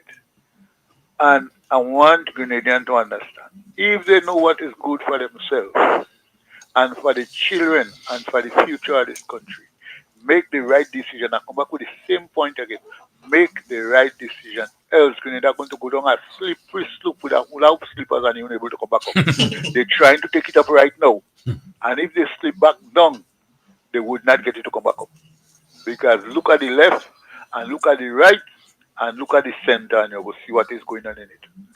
Asking all you please, do please for our children and our grandchildren sake, make the right decision and don't go back down that road, that hill, with that without slippers because you're trying to come up there now.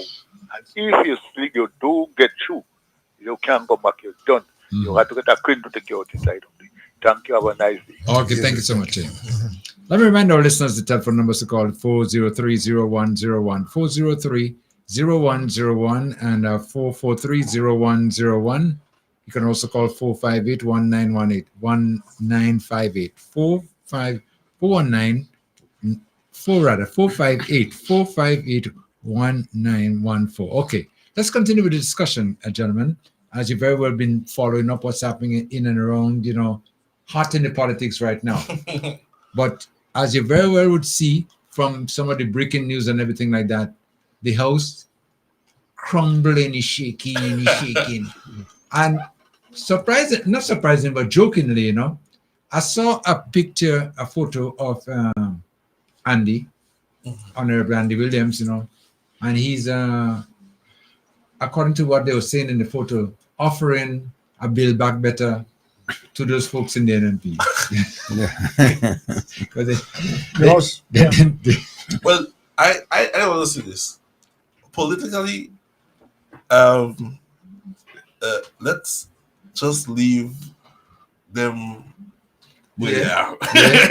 Yeah, we offer no help or no nothing like that. Because at the end of the day, we have a country to build. We have we are at the midterm, if we will call it, and right now it's just about pace and more pace. Vibes FM. We cannot go back and let them. What's up, caller? Come in. Let me put you on. Hello, caller. Hello. Hello. Yeah, hello. Yes, go ahead. Yes. Yes, Mr. Kim, Mr. Coy, and Mr. Joseph. Hi, How good is morning. everybody this morning? Fine, thanks. I hope you're the same. Yeah, we okay. Lovely. Now, that TV woman and that remote control, which is her boss, and the repairman, these people need to put their head in a pigtail bucket and stop making trouble about Carriacou. Have a nice day. Oh, thank you, Short and sweet. Next caller, landline caller, come in. Hi, good afternoon, Myra and your friends. How are you going? Hi, darling, how are you? Uncle Yo. Yes, baby. Hi, you know. I want to ask you, where Lady Summer from, not Carriacou, England, America? Yes, man, let's stay with. Well, why are Kayak so bitter against you for receiving her pension? And she queen is on the main island, and he don't even want the queen in Carriacou receive the pension. How these people them so bad? Well, I didn't understand what you said. No. Hold on. Tell them. Wait. Tell me again. We'll come again. What? You said. I want to know where Lady Samo from. Yes. Because I find a young man in Carriacou so bitter that she receiving her pension. Oh. And all the queens and them is on the mainland. So, but anyhow, any young man that rule under certain man, they don't like to treat women good. Yeah. Because you spend all your life, 40 years plus with a woman, and then you want her to sleep in the room every time you change in lock and the door. So perhaps those who train and die people, so they want to trick some people. So don't worry them, man, Yeah.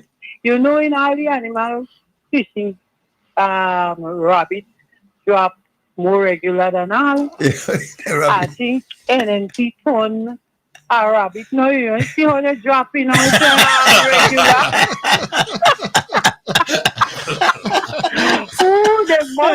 They must turn a rabbit now, boy. They're dropping fast. But it is just about how much days left in the month, but I think by next month, so they go drop some again. when you don't work for something, boy, it's still cost for you. That is what it can say to us once. You say, when you don't work for something, it's cost for you.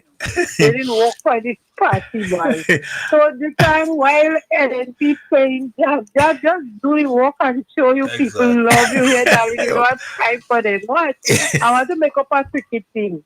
And I want the Prime Minister and my team. You know why? Why? He go occupy the Chris for a long time. And when them bad ball bowl like him, he go just leave it go down the next side. I think why I love that man. That man playing, sitting there and every ball below him, Yeah, I don't even know. He just standing doing his thing. I like thank God for that man, Papa. We continue praying for this children and them as they say, they're doing things, What? They're making more even though rain no fall. So, good evening and people find a war. Yes, amen. And let me do what is best for our Grenadian children school building. They're giving them scholarship. They're helping them with culture. Many people are doing too much, and some of them still can think. I don't know what will make them see, baby. You know what the Prime Minister, what you recommend? Drink water and mind your business. Yes, Stay and out that's what he's doing. Yeah, stay out of people's business. Oh, God. Anyhow, have a good evening. Okay, Yes, take yes, care. yes. Thank you. Take Okay. care. All right. Next caller. WhatsApp caller coming. WhatsApp caller. Yes, you're next. Hello, caller. Let me make sure that you're on. Yeah, you're still on there. Hello, are you listening to us on the radio or are you listening to us on the phone? Hello. All right, you just might have to call us back when you're ready. Okay. Okay, 4430101, 4430101 for yeah. But so Leo, Miss Glenda did not Sing a song? Sing a song for us today, man. No, I was hoping that I would hear a song. yeah, no. I was prepared with my harmony, you know. Yeah. Just give me the key out. But I like how them rabbit jump. 17 one time. And before you turn around, you drop an X6 again. And it might be before you turn around, it might be an next 10. Watch out. You put him on 10. Yes. Vibes FM. Didn't touch yet, right? Vibes FM color. Yeah. Hey, brother Kim. Hello, yes. All things, brother. Okay, all righty. All right, guys. To the panel via Facebook, everybody. Yeah. Good afternoon. Good afternoon, sir. Afternoon. All right. So as you can see, there's a different time. There's a different time in Caribou. There's a different time in Pitimartic, and there's a different time in Grenada. We can see the NNP. It's like I know if the house falling, I know if a two pillar may breaking up. I know what's going on, but we can on our side we can smile a little bit. Yes. I'll keep it that way. Mm-hmm. You know, but I just want to say there is so much happening in Caribou, and people who know, people who come in on the island, like people from the mainland, people from the diaspora, people from the Caribbean region, they come in on the mainland and they've seen what is happening in Caribou, especially after a Category 5 hurricane. The level of transformation is in the space of 7 months. It's so impressive. Mm-hmm. And the people of Caribou and Petit Martinique know what is happening. People who is on the ground know exactly what is happening. So the son Emlyn Pierre will be trying to operate in Parliament by saying nothing is happening on the island. And even she made a statement saying that she went in Petit Martinique and this person, Roland Grappa, and started telling her how she's afraid to speak because she's afraid of victimization. And that is what they used to do to the people of Caribou, Grenada, and Petit Martinique. Mm-hmm. This government is the most transparent government Grenada, Caribou, and Martinique ever had. True. The most transparent government. Yep. So I don't understand, and what she should study about, what Emlyn Pierre should really study about, is how she become the political leader. She was handpicked. The whole convention was a state convention. That is why you see a lot of these members are resigning. Because they understand exactly what is happening inside the party. Because they understand the constitution. And if you could block these people from the democratic right by not allowing them to vote for who they want to vote for, and you want to stage the convention in the sense of who you're picking as the political leader already. It's obviously these people will get fed up and they will resign. So you see the NNP has problem in government, and now you're seeing the whole, after they leave government, you're seeing the whole problematical within the party, where the party is having a big fallout. And that's at the beginning. So I'm just saying to the people that are supporting the National Democratic Congress, continue to give us your support and continue to contribute to the rebuilding process after burial, and continue to speak about what is happening, and don't be quiet and hush and be afraid and say don't want to come on the front line. Sometimes you have to take a bold step when it comes to protecting and serving the country. So that is what we have to do as citizens of Grenada, Caribou, and Petit Martinique. Take a bold step in making sure that we recognize the upliftment and the betterment that is happening in our island, Grenada, Caribou, and Petit Martinique. So thank you guys. Thank you guys. Okay, thank you so much. All right. Thanks. Yeah. But all in all, and we've been getting a lot of comments, from outside there, in that what is happening in Caribou and Petit Martinique is record-breaking. Believe me. And you see it from moving around, you see it from just watching, everything like that, So the whole idea of these people going and make these false rumors about There are some people who still are not satisfied with some of the things that are happening, especially when it comes to PT Matnik. But we have to understand when it comes to PT Matnik, there's a different type of logistics that have to take place. You understand? It's not that we don't have some who say that we are. Some people feel like we're only doing some things in Carriacou and only Carriacou getting the big black better, only Carriacou getting the prefabs and so on. That is not the situation. The situation is that PT Matnik requires a different type of logistics. So getting things over to Carriacou and to PT Matnik and getting the workman, the materials and storage and so on. There's a lot of challenges. There's a lot of challenges over there. Yeah, definitely. The roads are smaller. The certain type of equipment can go to certain areas and so on. But PT Matnik is getting looked after and will be looked after. But even the last time I heard the minister was saying, that they build back better the prefab houses too. The in PT Matnik is difficult to erect them. So they were coming up with a different design to make sure that the areas that they have to do it here, to see that they could, get their share, Exactly. And that's commendable, really. Well, you see, people will be people. And if you're going to approach me and tell me that 2 and 2 are not 4, no further discussion. You understand me? Because certain things that are, it is what it is. So, let me go. I think Basketman is with us. Basketman, hello. Good afternoon. Yeah, good afternoon. You've been missing action. Good afternoon. Yeah. Good afternoon, sir. Good afternoon, Basketman. Good afternoon. Yeah, good afternoon, Mr. Coy and Mr. Joseph. Good afternoon to everybody. Good afternoon, and greetings. Thank you and same to you. I just like to time for the care. I don't really have no comment because I like what's going on. Yeah. And the government is doing very good. So the other side is going down in the gutter. So I don't have no comment about that because I told you guys before that they are mashing up in pieces. And in a little while they will be done. So I ain't commenting. I want to talk about them. They are cost.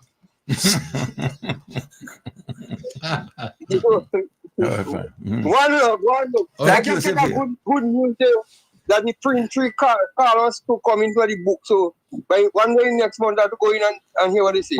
So very soon you guys can one look. Okay. All right. Yes. Okay.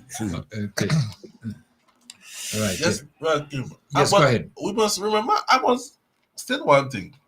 I remember after the election that the party going out. I remember they say other people say when they dig a hole for somebody was the one for himself. Yeah. They said that the party will make 2 years. And then they go break up and they go mash up and NDC the party does mash up and break up and we just separate and this. And election and reach it and they lose about 2 seats already.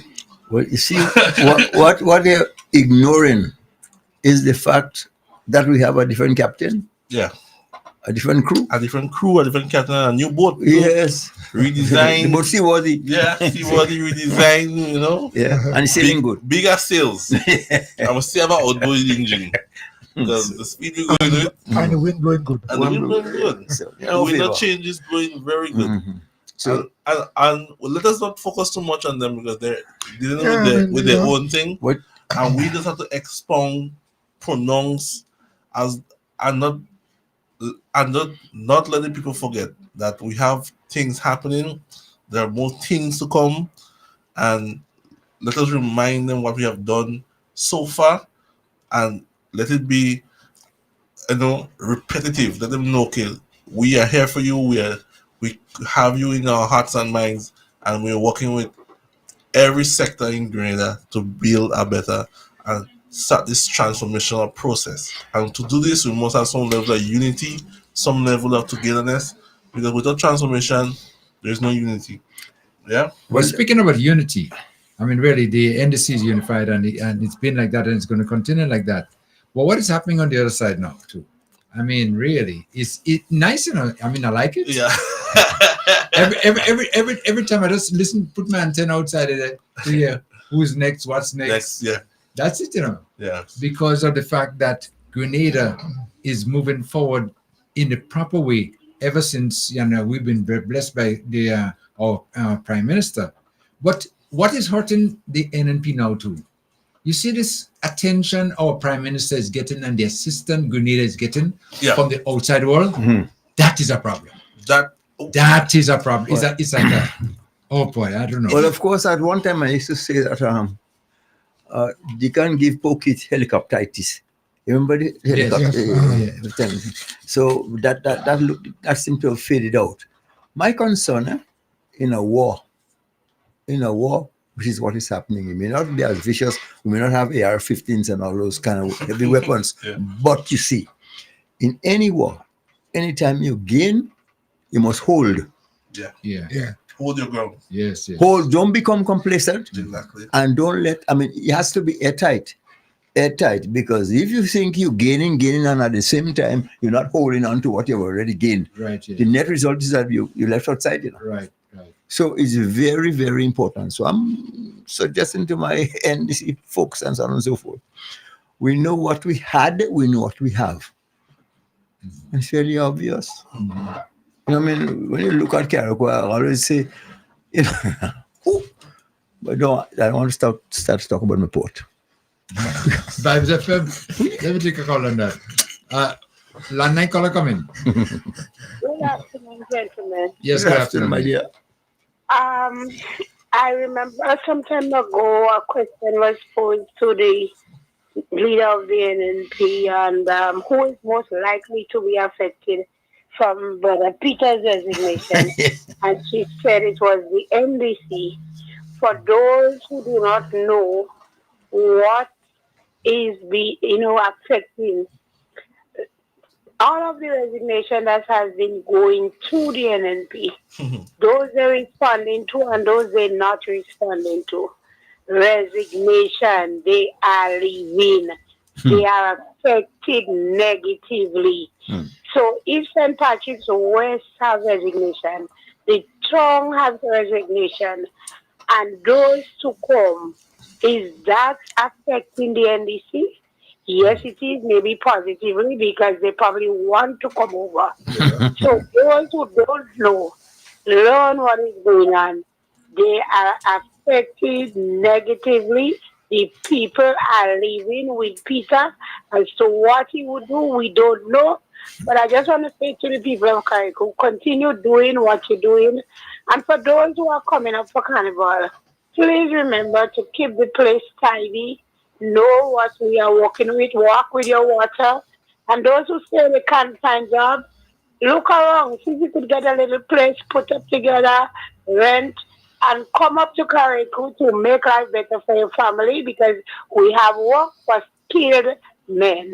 Have a great day. Okay. Happy weekend. Okay, thank you so much. Thank you so much. Next, WhatsApp caller coming. Oh, hello. Good afternoon, everyone on the program. Good afternoon. Good afternoon. Someone has just asked about Mr. Marshall. It's a long time we haven't heard his voice. And Mr. Marshall, if you're listening, please call and tell us that you're okay. We love to hear you and we love to listen to you.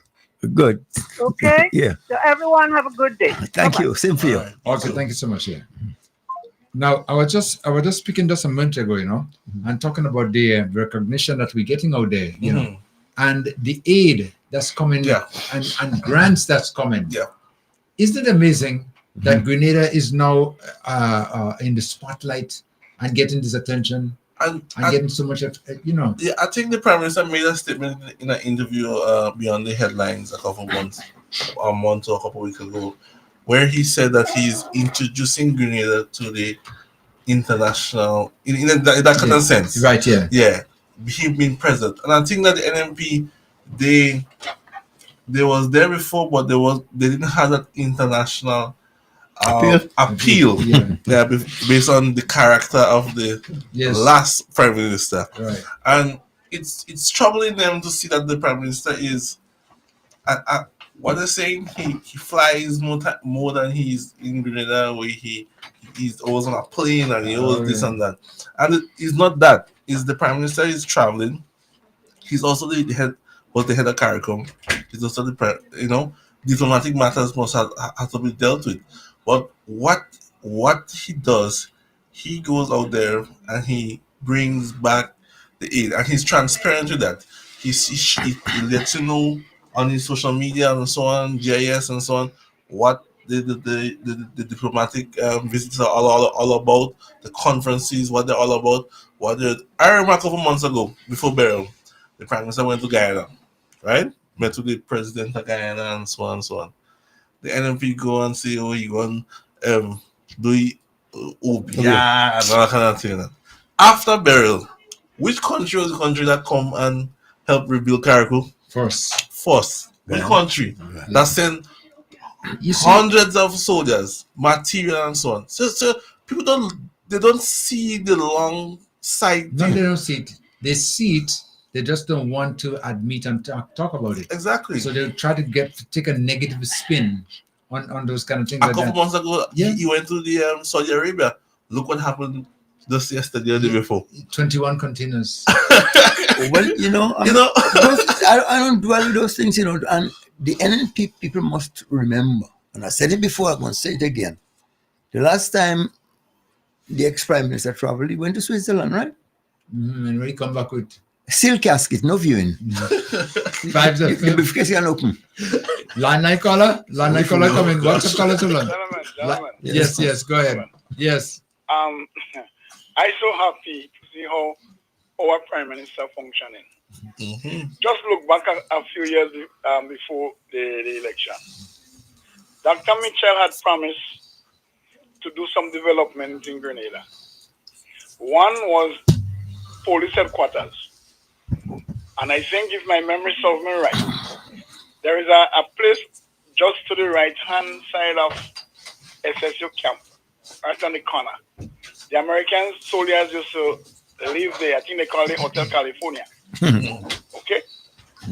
He promised to put police headquarters down there, He promised to build a new prison in that place up St. Paul's there, Mardi Gras. And he promised so many things, and all of his promises never come to pass. What Deacon said to Grenada, we've seen it. He has to come off some of his plans because of burial. And come on, any sensible leader going to do that. Carriacou Petit Matnik needed urgent attention. Okay? Plus, the among the things that the past administration left behind, you had to clear the area before you could even check on doing what you have to do. But he handling the thing nicely. Who is affected by that? The NNP. You know why? Right now they are covetous. They vex that these children and them, who doesn't have no experience, do better than the parents who had all the experience. At one time, he talked about he could advise you all. Imagine, he moved from the seat of the Prime Minister to the seat of the opposition leader, and then he wanted to advise the Prime Minister. If your advice couldn't keep you in power, should I take your advice now? One person told me, you're married, never take advice from a divorcee. The advice couldn't keep the marriage. Just go mash up. I like that. Thank you. As a Cambridge lecture boy. But speaking about police headquarters, yes. Did you guys ever see that video that's been circulating? The inspector. Oh boy. Yeah. It makes anybody proud. Yeah. Yes. Yeah. It makes anyone proud of the accomplishment, and that building. I used to see the building all the time, never realizing the building was such a big building. It spanned from the Carnage right up to the HBS Street. Yeah, so I think they saw some courts there as well. Yeah, there used to be the High Court. The High Court. One of the courts. It's a different court. Boy, I mean, really. Yeah. I mean, when I look at it, I feel like I could be a policeman now. Just to be one. One of the rooms. Vibes FM. What's up, caller coming? Yes. Good morning, Mr. Kim. Hi. Good morning, Sir Leo. Good morning, my dear. And especially my special gentleman, Mr. Coy. Good morning. Yes, sir. I remember last Sunday when during that service in Pity Martinique, I remember Mr. Andel saying that still tongue keeps a wise head. And it kind of reminds you, of you, Mr. Coy. You say little, but when you say something, it's profound. Thank you. Right? Thank you. What I want to ask of you, I want to ask a special favor of you, Mr. Coy, to go and meet Miss Faith and bring her to Carriacou and give her a tour of Carriacou. Because I don't know where she went to say the things that she was saying. I would think that her compatriot in Carriacou, who is now the deputy political leader, would have given her a proper tour of the place and looked for things that maybe, they could do together in a way to help. But it seems as though since he got his position, he got into hiding. I don't know if he below the house. I don't know where he is, but I haven't heard anything from him. I haven't seen him around. So in his absence, as the representative for Carriacou and Pity Martinique, I'm asking you, Mr. Coy, to kindly take that lady on a tour of Carriacou and Pity Martinique. You might be doing her a favor, right? By helping her to open her eyes of what is going on around her. Because it seemed to me that what she is doing, she closed her eyes, put a band-aid on each eye, and still take a rag and cover it and walking around saying she can't see. People are telling her, open your eyes, take off the band-aid, take off the band you have there, and then you'll see what is going on. And she's saying, no, I can't see. How are you going to see with your eyes shut? But on the other hand, you have to think that she is being told, as Mr. Kim said, the TV, the remote control. What the remote controllers do? Control the TV? You're right. Yes. You turn it off when you want. You switch channel when you want. You turn it on when you want. All right? So she is being controlled. The lady is a political prostitute. She can't help what she's doing. Because that's how she's making she living. You understand what I'm saying? Yeah. So I want somebody to help her. Because the truth be told, she's a bright person, book-wise. You know what I mean? Yeah. She's a bright person, book-wise. But when coming for common sense, she ignorant. So maybe if somebody, have pity on her and kind of help her. I want her to provide proof when she said that somebody came to shake her hand and they were so afraid when they saw the camera and they're almost in tears. They beg, don't put it out there because she's afraid she lose her job. Anybody who do that have a right to do that. In my estimation, you don't want to be seen as a sensible person wrong these people. You understand what I'm saying? Because ignorance breeds ignorance. And they have to do that in order that they're speaking to a certain set of people. They're not speaking for people who could think for themselves. They're speaking to people that they left on the vote farm. You understand? They're not speaking to people who think. And what they are afraid of is the youth now, and most of the older folks too, are beginning to see a big difference between then and now, between NNP and NDC. If somebody always feeding you, after a while they're going to get fed up. And I will tell you, feed yourself. But if you give me the food and you say, here's a spoon, feed yourself. You know, I could eat at my own pace. You know, I could eat what I want. So that is what they are afraid of. The woman is desperate, desperate. And you see, with boy hiding the TV control. You ain't seen much of him out in the public now. You know what I mean? I just said Because he have her. What I want her to know is he is setting her up, right? To show up her weaknesses. So when come election time, he go say she's not capable of running the party. That's his way of getting back as the leader of the party. But the party finished. The party done. The party done. Well, I agree. I agree. And I like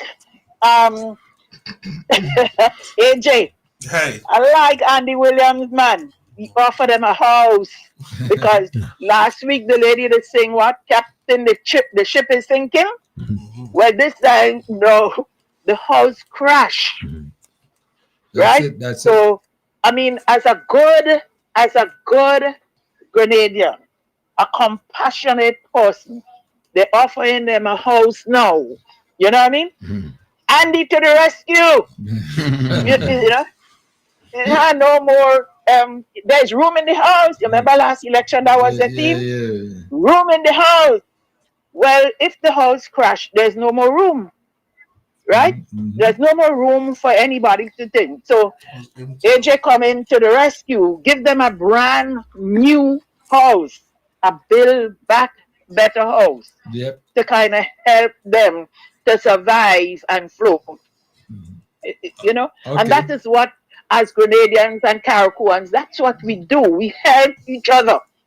You know? And as I said, they cannot acknowledge the good things that is happening now, because it spells doomsday for them. If they take them out and say, well, you know, the government doing this and the government doing that. Yes, there are things that it could be done better.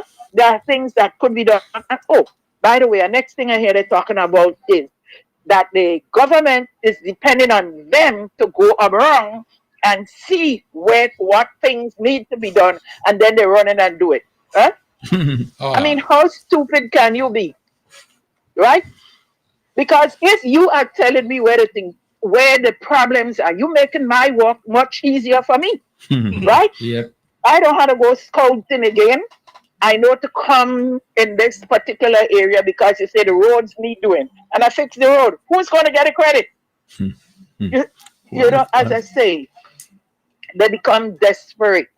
And as somebody rightly said, right, it means that the spot in the center cemetery is ready, right? Yep. And desperation is causing them to become more and more stupid because they can't fool Grenadians anymore. In 2.5 years, people are beginning to see, even their own supporters are talking now. Well, how the doc didn't see that to do? How the doc didn't do this? You know what I mean? Yeah. Their own supporters are beginning to say that. But some of them are afraid to come out and say, because they're afraid what the man could do. You know, he had the hung dogs and them waiting. Yep. So please, I'm coming back to you, Mr. Coy. Coming back to you. Take the lady and walk around. You know what I mean? If you have to hold a hand and point out. This is one of the build back the houses. Yeah? So maybe if you do that, she won't go back to Grenada. She might You understand? Yeah, she might stay in Carriacou and learn something. You know, and stop lying. Last Sunday, she was on the Bob report. I don't know if you just look at it. Yeah. Right? Yeah. She had to do a tape interview and hiding in church. Now, in my estimation, this woman is causing costs on Grenada. Because you're running in church, you know, And out of what the same mouth you're praising God is the same mouth you're lying for people for with. You understand? So please, please, please help her.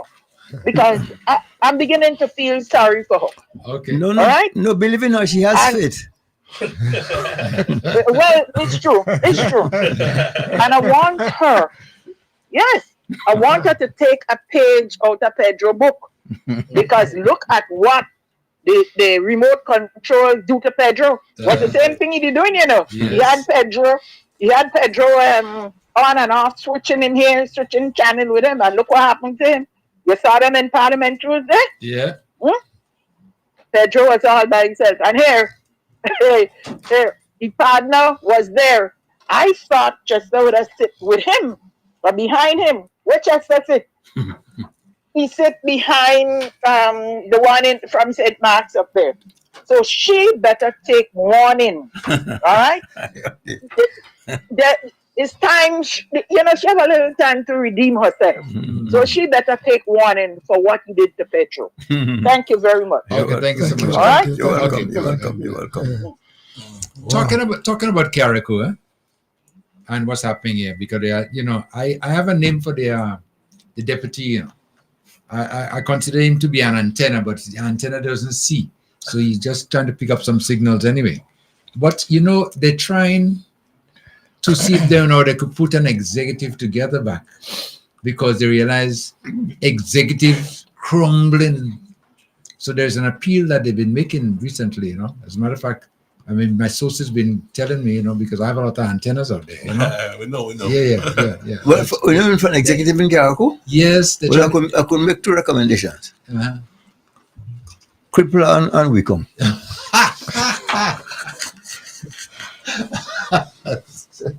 They could make executive if they want to. Yeah. They because the old folks, and have they have it again, so they're looking for a young executive. Cripple and Wickham. Only 2? Only those 2 solo? They told them enough, man. Well, I know. They will do what it begins to. But by the way, I'm not hearing anybody talking about the movement for change. Where? In Grenada. They can talk about that. But you know of it though.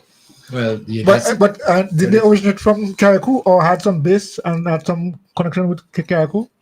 Movement for change? Well, I do not know, but I think that is the new. Yeah. The new kid on the block. Not until kid on the block. The new person on the horizon coming. Right. So I don't know. Movement for change. Let me tell something. I mean, I don't want to make predictions and stuff like that, And sometimes they say I have goat mouth, But that did. Say like Juton, could die. Ignominious death. That died. Yeah. That died already.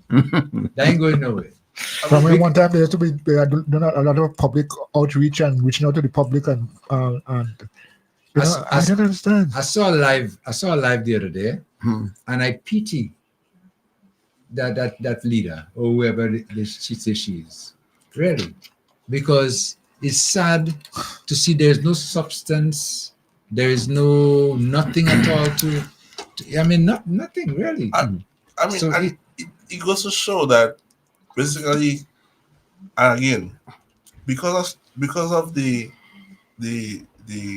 so much things have been going on nationally, so much things happening in Carriacou, it's really hard for other political parties to kind of emerge now. Emerge, but even criticize on a level. Because I was telling somebody the other day, I say, take it or like it or not, any issue systematically that we are facing, be it in healthcare, education, whatever it is because of the NNP administration.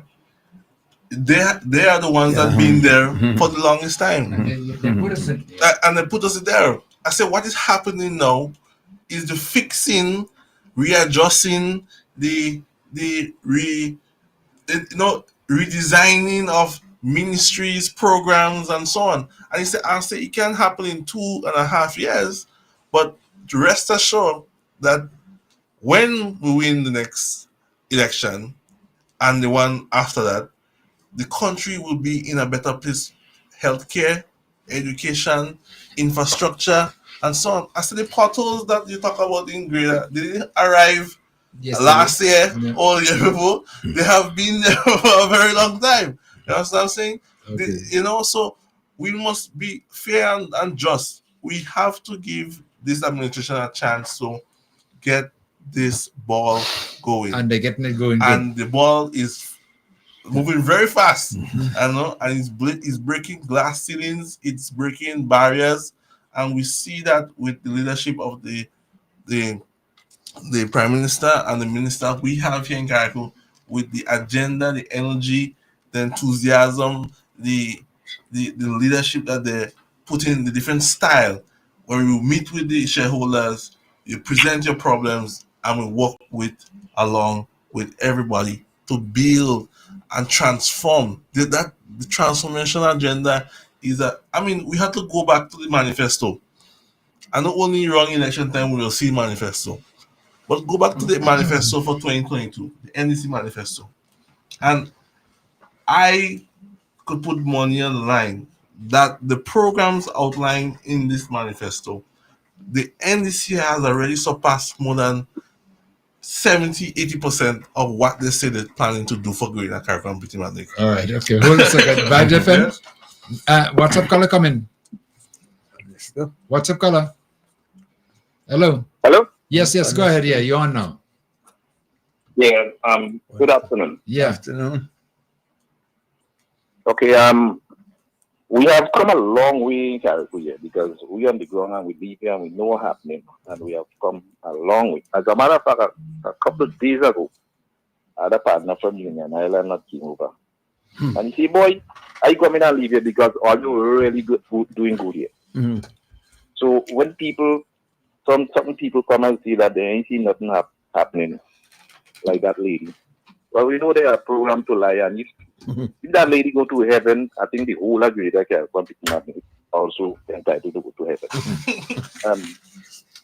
We had a shortage of sand recently. We couldn't get any sand to do our work. I don't know if sand come. And from time to time we have a shortage of cement, lumber, gravel. A lot of building materials. We'll talk about the skilled labor. So if only for these shortages, would have still been more advanced in the rebuilding process. And it's not full cook at the building and very good quality house. As a matter of fact, the guy say he's so impressed by the quality of house. As you say, there are some people that came over to look at what they're doing here, what kind of magic we're working. So that we in the process of building that, because we're going so fast and the place looking so good. So I must say thumbs up to our MP, the government, and they are doing a really, really good job. And yes, you'll find some disgruntled people for whatever reason. They don't like it in anything, because Jesus Christ came to save the earth, the world, and they're still crucified. And it was just a few. So let us not be distracted by the two that is making noise. The majority of people is well pleased what is happening, and we're looking good, and it's up. Yes, that's right. All right. Okay, caller. Thank you so much. And you see, we have so many challenges. For instance, the labor force can't handle the amount of work to be done. Materials is another issue. Accommodation, another. Listen. Well, and still we're moving. Yeah, what I'm talking about, all these things, all these shortages between aggregate or lumber for that matter, and the chief of them all, labor. Yes. Labor is the weakest link in the chain, Yes. Yeah. Should be a statement that saying that the government need to go back and look at previous the administration after Ivan and outsource labor and this kind of thing. That the issue with labor, outsourcing labor, where would they stay? You bring 300, 400 skilled laborers to Carriacou. Where is the accommodation for these people? Where do they store their tools? Where do they, it's not just you just import labor and then you have no accommodation for them. Remember, the island have, how much hotels you have on island that could hold. But not even that, they are not operating. You're not operating like before. That's it. Guest houses, all that. No, You have to provide transportation for these people. You have to get, because these men they want walk to work and walk back from work. You know what I'm saying? So it's not just import labor. You know what I'm saying? You have to have the accommodation, the transportation, the means of taking care of everything. No, but you see, the work permits. What it has to be it's a necessity. We have to import labor. We say we have them here today, but we have to work towards the importing labor. So it's not that you can happen overnight. You know what I'm saying? So we have to get the accommodation set up for us, and then. But I'm just to remind people, it's not 3 years. It's not 4 years after burial. It's just 7 months, and we are almost on 60% on recovery. In my consideration, we're past the half period back. In my opinion. So I think the labor will come. Eventually the dust will settle where the materials will be consistent again. You could get this, you could get that. Yeah, because that's an issue that we've been facing for the longest while. Just look at it this way. What occurred is a revolution of some type of a revolution. And in every revolution you'll have contrast. Yes. So I mean, this guy is criticizing, even though the best is being done. It's not new. You just when you're in a position, that's all you can do. Yeah. Run your mouth. You can't implement plans. You can't start programs. You can't do nothing. So all you have to do is just make noise, and that is what they're doing. But at least you could make some. At least you could make some noise with sense. I mean, realistically, you can see, you can show that you have good intention to build back this place and to help your people, our people, everybody. But you're even helping your people. But Mr. Coy, you see them passing the narrative not to take the houses. Yeah. Some people don't take the houses, don't sign for certain programs. But are you going to help them? If you don't sign for the programs, are you going to help them? Are you going to step in? Complaining is one of the tools that they use, that they are using. So the more they can give you reasons to complain, all good for them. But as far as to literally help people, no, they're not. Well, that's changing too, because we must realize that heretofore, sense was not a requirement, So why should I require common sense? Vibes FM. What's up, caller? What's up, caller? Coming. Caller. Hello. All right. Okay. Now, but what you're saying there, just a couple of days ago, a few of them came from Grenada, and they're doing some work in Caracol, and contractors, and real good contractors too. And they said to me, they're so impressed. I said, what impressed you about Caracol? He says, the rebuilding process is so good. I mean, they're looking at the contractors, the attitude, the way they're doing things now as compared to what they knew used to happen before. And they're very, very impressed. And I said, listen, this is a big change. He said, listen, out of every evil, sometimes good cuts come. Yeah. And this is something that not. But Kim, I was wondering what I think also we need here, boy, is a crash course. A lot of youngsters, I wonder how they could be encouraged. Say, for example, plumbing. Today's plumbing is not cast iron and oakum. Yes. It's PVC with some glue. Yeah. Angles. Yeah, and teach a guy why is a elbow, why is all these little things, and why you need a venting or something. I mean, we better start doing that, Yeah, we need some crash courses. We need some crash courses, man. Yeah. I wouldn't take that chance with electricity for Christ's sake, but there's some areas we could do better. Yeah. I was talking to a gentleman who I always charge him as the best mason laying blocks that I know.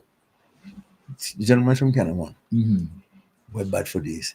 And I was just sitting talking to him, telling me, all the things that the guys don't even realize. The mortar you mix for laying blocks. Like, for example, in America, you have cement for mixing mortar for black stone, which we refer to as Right. N cement, Right. and you have concrete cement. Right. He said how those things are composed. For example, if you're going to use the cement we have here today, the amount of sand to cement is a different volume, and we don't have the lime to add to get that consistency. See, all that takes time. And sometimes you see guys laying blocks and with all this, what you call this profile label in there. Yeah. See, if anybody come by and build a profile, you run them out of town. This guy, and serious, Yeah. when you see he works for you, a 4-foot level, a 2-foot level, and a string. That's it. Plumb on level. Oh. Profile and all this kind of foolishness. Yeah. just give him a good motor man. Bring us. To bring the water for him. Yeah, just bring water for him. Yeah. Resist though. Yeah, but even with all this happening, you still see the walking the fish set the fish marketing coming on back on stream. You have the minister make the announcement that the jetty in Windward, the new design and how that project coming on stream again. And what I'm saying, all of this is happening on top of, the rebuilding. The government projects, the Better Road is continuing. The cleaning of the land in Dumfries, the building of the houses, the prefabs, everything, the materials, I'm asking people to look and see who is really there and doing and have your best interest at heart. And that is all we have to concentrate on. Pong the idea that, look, that the government is not just putting things on pause because we go to burial. Yes, we put something on pause, but now that the ball is back rolling, now that the thing is happening, everything is happening simultaneously, and there's more added on top of that, and keep on going. Badge FM caller coming. Good morning, Brother Kim. Hello, yes. I want to greeting to Leo. Good morning, sir. How are you? Good afternoon, rather. Good afternoon. Oh, Good afternoon, yeah. Good afternoon, Brother Carl. Good afternoon. How are you doing? Good, I'm doing fine. Good afternoon, Osbert, wherever you are. He's out today. Good afternoon, Brother Kim. Yeah. Before I start, I just want to give you some information. Sunday coming is my birthday. Well, my date of birth, I born the 2nd of February. You listening to me? Yes, Yes. And I just received a note this morning from the Osprey coming from Vice FM. And I was a little bit disappointed with you, Kim. I was thankful from Sir Leo and Brother Coyle. I like what the tenant say. Now, I get a note, the note is saying, Brother Leo say, to take a case of malt on him in any food trade supermarket in Grenada, because Sir Leo name is a holy soul. And Brother Coyle leave a message of saying nutmeg to give me a lunch on Saturday, the day before my birthday. But then again, when the guy further read the note saying from that check on the Osprey Saturday evening when he making the last trip, and you will send down a young thing for me. I say, well, Tim is not my friend. Because when I ask you how young, you tell me 19. I say, well, Tim want to kill me. Don't want me to live to see that body? Because if you give me something 19, oh God, Kim, you don't want me to live to see another body. Too much for me, man. Anyhow, I want to say happy advance birthday too. All right. Yeah. Tessa Sente. NDC stalwart. She run against Kate Lewis. You must know who. Yes. She born the 2nd of February too. So I want to say, Kate, big up yourself. When you go in Grenville, go by Washi and tell him German to give you a bottle of champagne. He will give you. And I want to say to the tongue of St. George, the Honorable Claudia Joseph, big up yourself. And the twin sisters, as usual, Gloria and Delma Thomas, big up all yourself. And of course, I cannot leave off Kirin James, special young lady. I want to say, Kim, I don't want to talk about NNP this morning. I'm not in the mood. What I want to tell you, what is ringing this afternoon, Peter, they will have a town hall meeting at Queen's Park this afternoon, and a lot of people going there because they want to hear what you're saying. So you're expecting a story down there to hear what's going on. But the new song, don't be surprised to hear somebody make a song about that before the independence comes. All the way you're going now is resign. I know you become a common word now, resign. They might say somebody might make a tune out of it. Yeah. Because one set of group resigning in themselves, and then another group I hear is only they might launch it tomorrow resigning too. So according to Deacon Mitchell, is now in business but we hearing. They can't stop us from hearing. So I don't really want to talk about them. All I want to say, Larry Barry, big up yourself. Larry really make him improve. And he's staying on top of things. Larry, that's the best I ever heard about you when he was on the program last Wednesday. You need to visit some more radio stations and spread the information, especially Labby 1 FM. So thank you, Brother Carl. I'll call you on Sunday if I live to see Kim. Yeah, okay. Young thing kill me. Yeah. And you'll see a special tune for me. All right. Yeah. So bring something on the you and Brother Carl. All right. Okay. Okay. All right. Okay. Take care. All right. All right. Just before we continue, gentlemen, I just remember, that I had to make this announcement because the program, people listen all over. Mhm. And there's a gentleman in Grenada who called me yesterday and said to me he was working on some coconut plants again for Carriacou. Okay. And I'm expecting about 250 plants tomorrow. Okay. 250 plants. So I'm putting this out there for the people who've been asking for plants for the longest while, that the plants will be arriving tomorrow. No, 250 plants are a lot of plants for me to be able to store away. Okay. So I would ask them, if possible, call the radio station at 443-0101. Take the number down, 443-0101, and they'll be able to collect your coconut plants, once they arrive here on tomorrow. Tomorrow, they're supposed to be coming tomorrow. But I know that they come, obviously they come to Turtle Bay.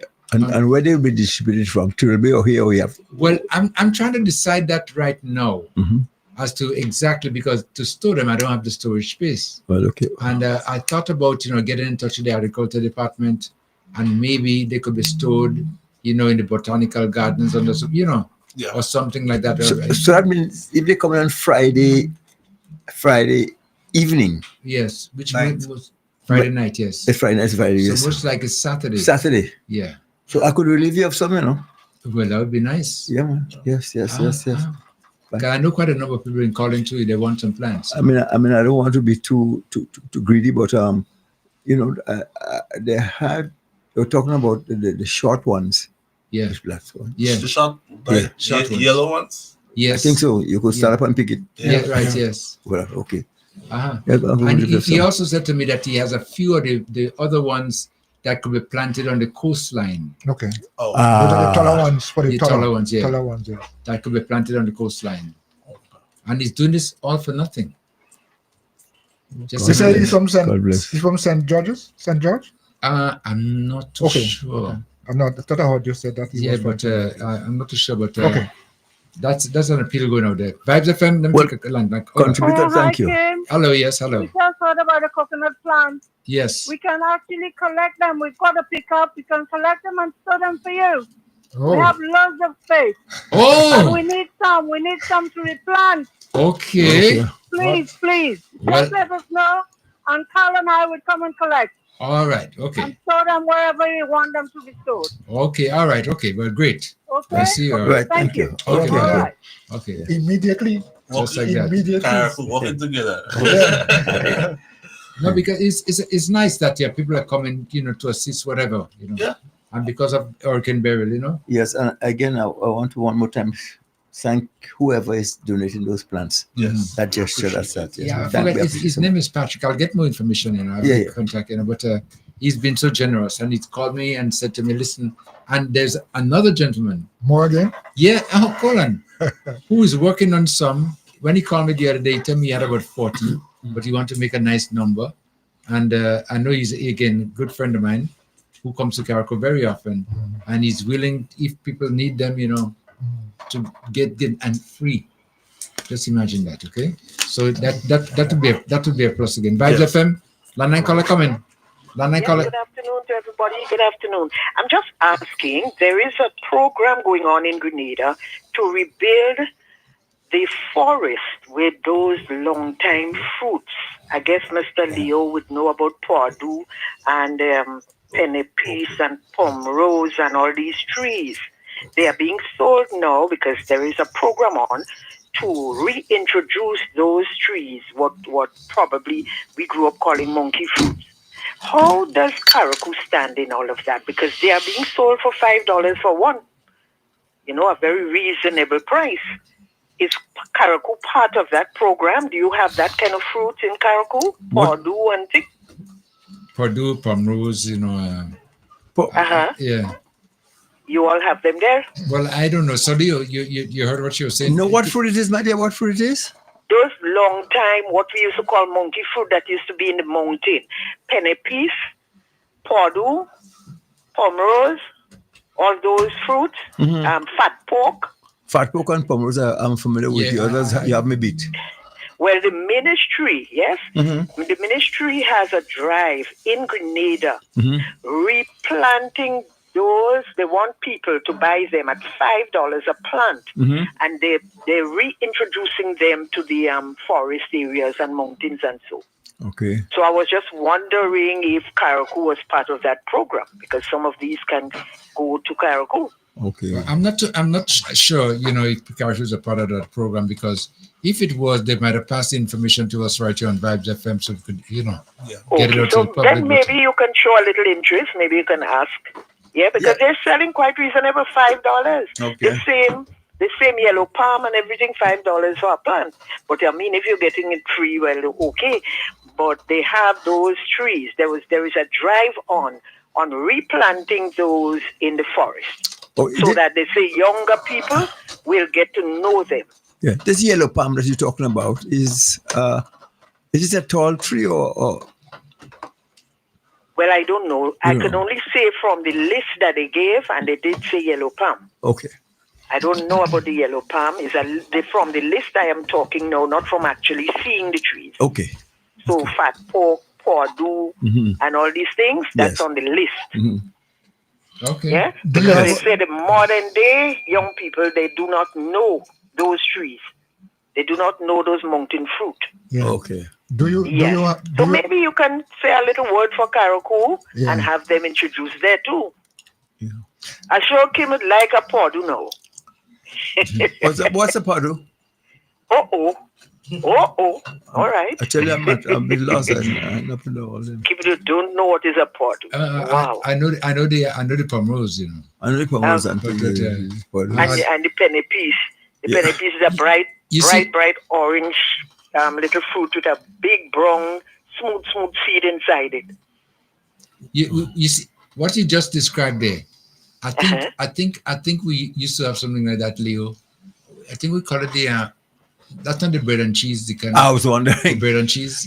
No, it's a little round fruit, maybe the size of a little guava. Right. And you suck the skin and everything, and the seed is big. Yeah. It's more the skin and the flesh you suck, but the seed is big and smooth and brown. That's it. Is it something like the bread and cheese tree? Oh, so you call that bread and cheese? Yeah. Yeah. Yes, okay. We know bread and cheese to be a different thing down here. Yeah. What about Guatemala? Well, I don't know what is Guatemala. Well, Yeah. So you and Carriacou have different names, and that is quite interesting, eh? Yeah. That is quite interesting. But I believe you all should explore getting some of these trees back to your wild, your forest. Yeah. Just so for the sake of the next generation. Yes. Yes? So maybe you can look into that program and see what can be done for Carriacou. Because if they're selling it down here at $5 for one, maybe they'll give Carriacou a donation in the build back Better. Yes. Mhm. Uh-huh. Okay. Caller, just before you go, Uh-huh. I wanted to ask you, do you have Mami Siput on that list? I am not sure. I don't have the list in front of me, but I remember okay. it was also in the news when they said they are trying to reintroduce those fruits of the wild back there. You know, there were days when Papa went in the mountain, he come down with a little bag, the little jola full of fruit. Yeah, And we used to say monkey fruit. Yes. Okay. Right. Well, the hurricanes destroyed the trees, and the focus were mainly on planting back the nutmeg and the cocoa and so they realize now these trees are missing in action. So they have a drive. The Ministry of Agriculture, there's a drive on right now. Yeah? Fat pork and all these things. To replant, yeah. Yes. Okay. I always liked information on things that are indigenous to us, and that we should be having one, of course. Okay, caller. All right. Thank you. Well, thank you so Thank much. you. Okay. It's amazing, eh? Yeah. That's and what is happening to some of these fruits in Grenada might be in Carriacou by a different name. Yeah. And because I know in the past when we were growing up, I mean, one of the things that we used to love doing was going up in the bush, we call it, not forest. Yeah. We go up in the bush and we find things to eat. And sometimes you come down with a whole bag of so much different things, On my first visit to Jamaica, we went to join Sidney Jacobs from Carriacou. Yeah. And to spend a weekend on vacation. And he said the first information, first education you should have, don't come here and ask for golden apple. That's June plum. Do ask for sapodilla, that's Nisberry. And same fruit, all these different names, Different names. Different names. Hold on. Vice FM, caller? Caller, come in. Caller? Hello, good afternoon. Yeah, good afternoon, yes. Yeah, good afternoon to everyone. Afternoon. I listened to the PM. I listened to the PM in the Parliament, and I heard he was telling the opposition that they must stop lying. That is impossible. And tell the Grenadian people the truth. They have to stop that. You understand? They have to do better than that. There's troublemaker right wrong. They have to stop lying for the Grenadian people, and we're tired of them. We're tired of the nonsense and the lies. You understand? Yeah. I love how the PM is doing. He's going fine. He's doing his job well. He's minding his business. He's eating, he bakes, and he minding the minutes. I love him for that. Have a good day, everyone. Okay, thank you. Did you guys follow Parliament to the effect? No, I didn't. When the Prime Minister said to the opposition, listen, go and read. Oh, yeah. Yeah, because I mean, you have to have an idea in any debate, in anything that you are involved in that involves reasoning. Send them back to John. Go and read. Read the document. Well, I mean, Mr. Mills, obviously they're not concerned. I mean, who is shopping on Shein? Who does? They're not reading the document beforehand. Parliament. They don't really care or give any effort behind the people's business.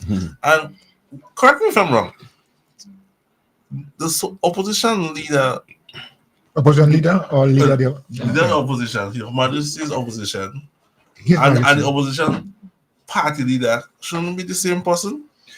Well, as far as we do know, it's been like that, and that's what it normally is. But under Diablo administration, listen, man, he creating your own constitution, own everything, so you don't watch that. Vice FM. I just wanted to know. Vice FM, what's up, caller? Comment. What's up, caller? Gentlemen, good evening. Hello, good yes. evening, gentlemen. Hi. Yeah. As I normally say, protocol established, right? Yes. How we do? Everything is good. Everything is good. But another guy's been having this conversation and thing, and I heard the young lady talk about the exotic plant and things that they want to introduce. And it's so ironic that that just last week, okay, I and a couple Jamaican friends, we were talking about like the different fruits, and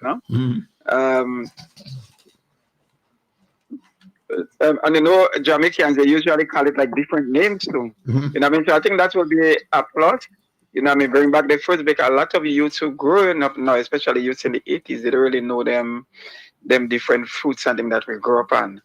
Okay, the second thing I want to say congratulations to the folks in CARICO and also to the government of Saudi Arabia. I want to say thank you to them for the stuff that they give to NADMA, and also extension St. Patrick's, because I heard St. Patrick's will be getting some of that the package that they deliver, and also St. Vincent again. St. Vincent will also be getting it also too. And then a gentleman was speaking a while ago, and then he mentioned about like there'll be like a small delegate. I heard about a small delegate to be coming to CARICO to see the progress that been making CARICO, and I think that's really a great idea, because I listened to Terence Oliver from St. Vincent. He's a member of the opposition, and then he was talking about the progress that made in CARICO, in that progress in St. Vincent. So I think they'll be sending like a couple guys over. When they reach, you guys will have to put them around and let me see how the progress is making. Okay, next thing I want to talk about, I happen to look at Parliament. And then I see like Parliament have a new shopping online. What it mean? Yes. New shopping online because people will come to the Parliament not prepared, didn't read the document, you understand, and will waste people's time getting paid by taxpayers and stuffing the website. You understand? And shopping while it's supposed to be minding, you're supposed to be taking care of the people's business. You understand? I don't know what nonsense is that. And these are things that we're supposed to highlight. You understand? Because remember, taxpayers have to pay for the day. Last night I listened to Sheldon Scott, I could call him out, and he said that he trying to make an excuse and say that she was looking for some information, maybe trying to get from her husband or somebody else, and in the meanwhile, she just threw him down. The girl been shopping there, because let me tell you guys something, right? Last night when I get home, right, I went back to a couple of the Parliament sitting, you understand, and I seen Kate on a phone back to back, So I come to the conclusion, it's something that she always does. You understand? Not to say first time that she been doing that. So we have to call them out, and we have to make sure that these people are going to get paid when they start doing stuff like that. We have to make sure that they don't get paid for that thing.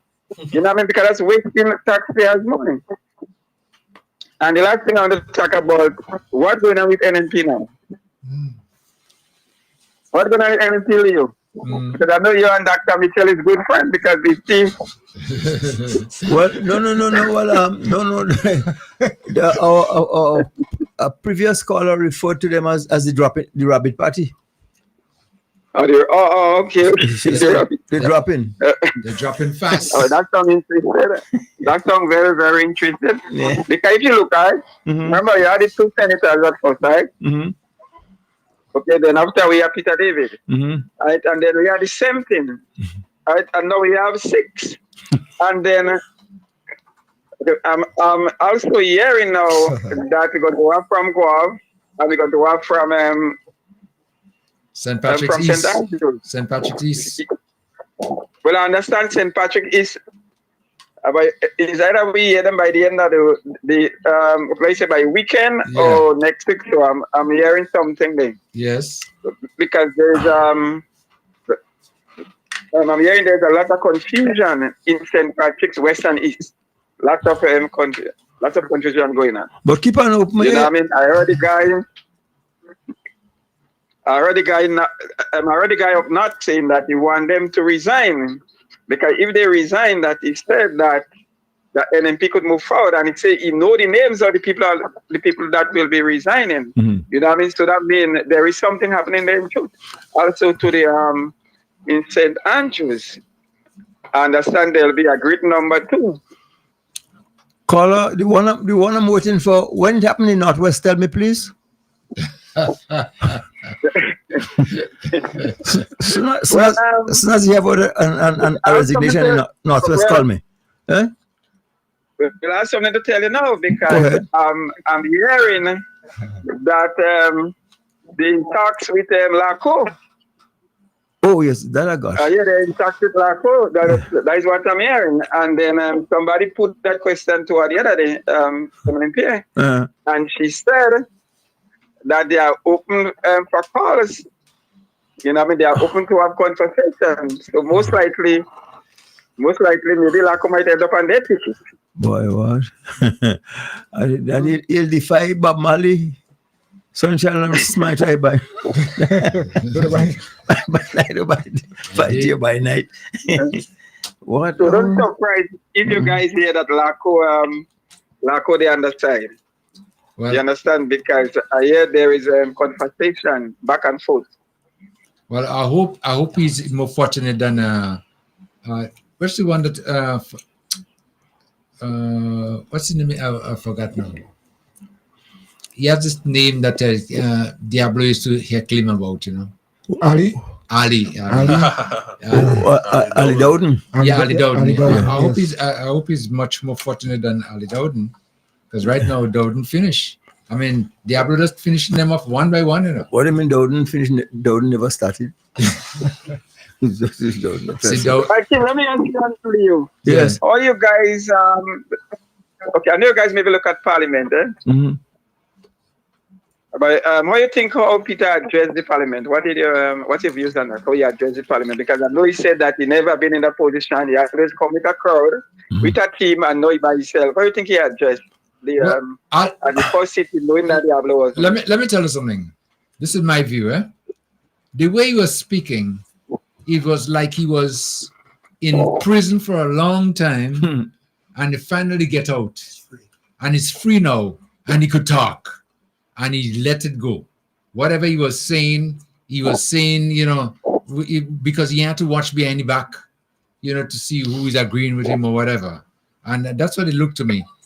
Substance-wise, you know, he always had some substance, you know, but he sounded like a free man, in my opinion, when he was in Parliament this last sitting. Well, Peter, I have to sing all that again. So you know the song. Leo, why get from Peter? I was so busy yesterday. I didn't catch him. I didn't see his address. I didn't have time to look at it yet. Okay. Oh, you didn't look at it? No. Yeah. But, okay, what I pick up from Peter, right? Like Peter was saying, is like they come like a collective team. You understand? Yeah. It's like one man make a decision and everybody that's go with it. Like it or not, you understand? Is that what you have to go with? So when they come in Parliament, everybody come with the same mind frame. You understand? Yeah. That's basically what I get from him. And also, Kim, as you say, he was like, he's independent now. He could say whatever he had to say. Nobody have him under some rope or whatever, you know? Right. That's basically what I get from him. All right, so gentlemen, anyway, we go touch base. Okay. Thank you. Kim, what's the name of the song again? You know, and I want us to talk about Kate. I want us to talk about Kate because that is very important. Okay. You know what I mean? I know NNP been saying now about the target now is Kate. It's like they're trying to target Kate. Oh, nobody Kate, targeting Kate. It's just this foolishness that she's been doing. Okay. Yeah. Have a good day. Thank you. Okay. What's the marathon again? Searching so long, just for you, know that I found you. Yes. Please be true. No more sorrow, no more pain. Yeah. Eddie Lovett. Yeah. No more sorrow. Yeah. No more pain. We are together once again. What's this song again, man? If you should leave me, I would never love again. No, serious. Eddie Lovett. Eddie Lovett did a version, but is that been before? Oh yeah, we are. Well, but there's many versions anyway. You know? But I remember searching so long. Yeah, because I remember his version. You know? Yeah. Well, because I just want to like the way he did it. You know. Yeah, it's awesome. A little bit different. You know. Mm-hmm. But that's what it is. Yeah. So now he found his way. Let him go. Honestly, because that's what Peter sounded like. You know, in my view. You know. Yes. Yeah. Because he's been under this loop. Yes. Yes. Yeah. And now he's free to speak, to do whatever he We have to give him some. Well, see, Peter was always living in hope, so he didn't want to offend anybody. Let me produce some man. That's the bit. Roll it. The time.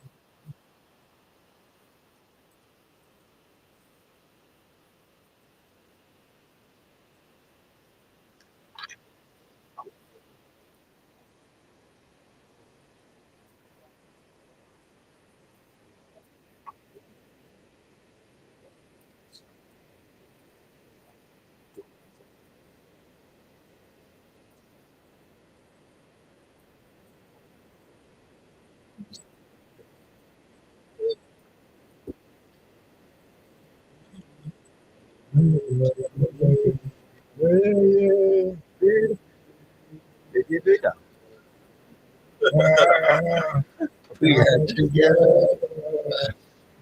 Searching so long, Vibes FM. Caller comment. Caller.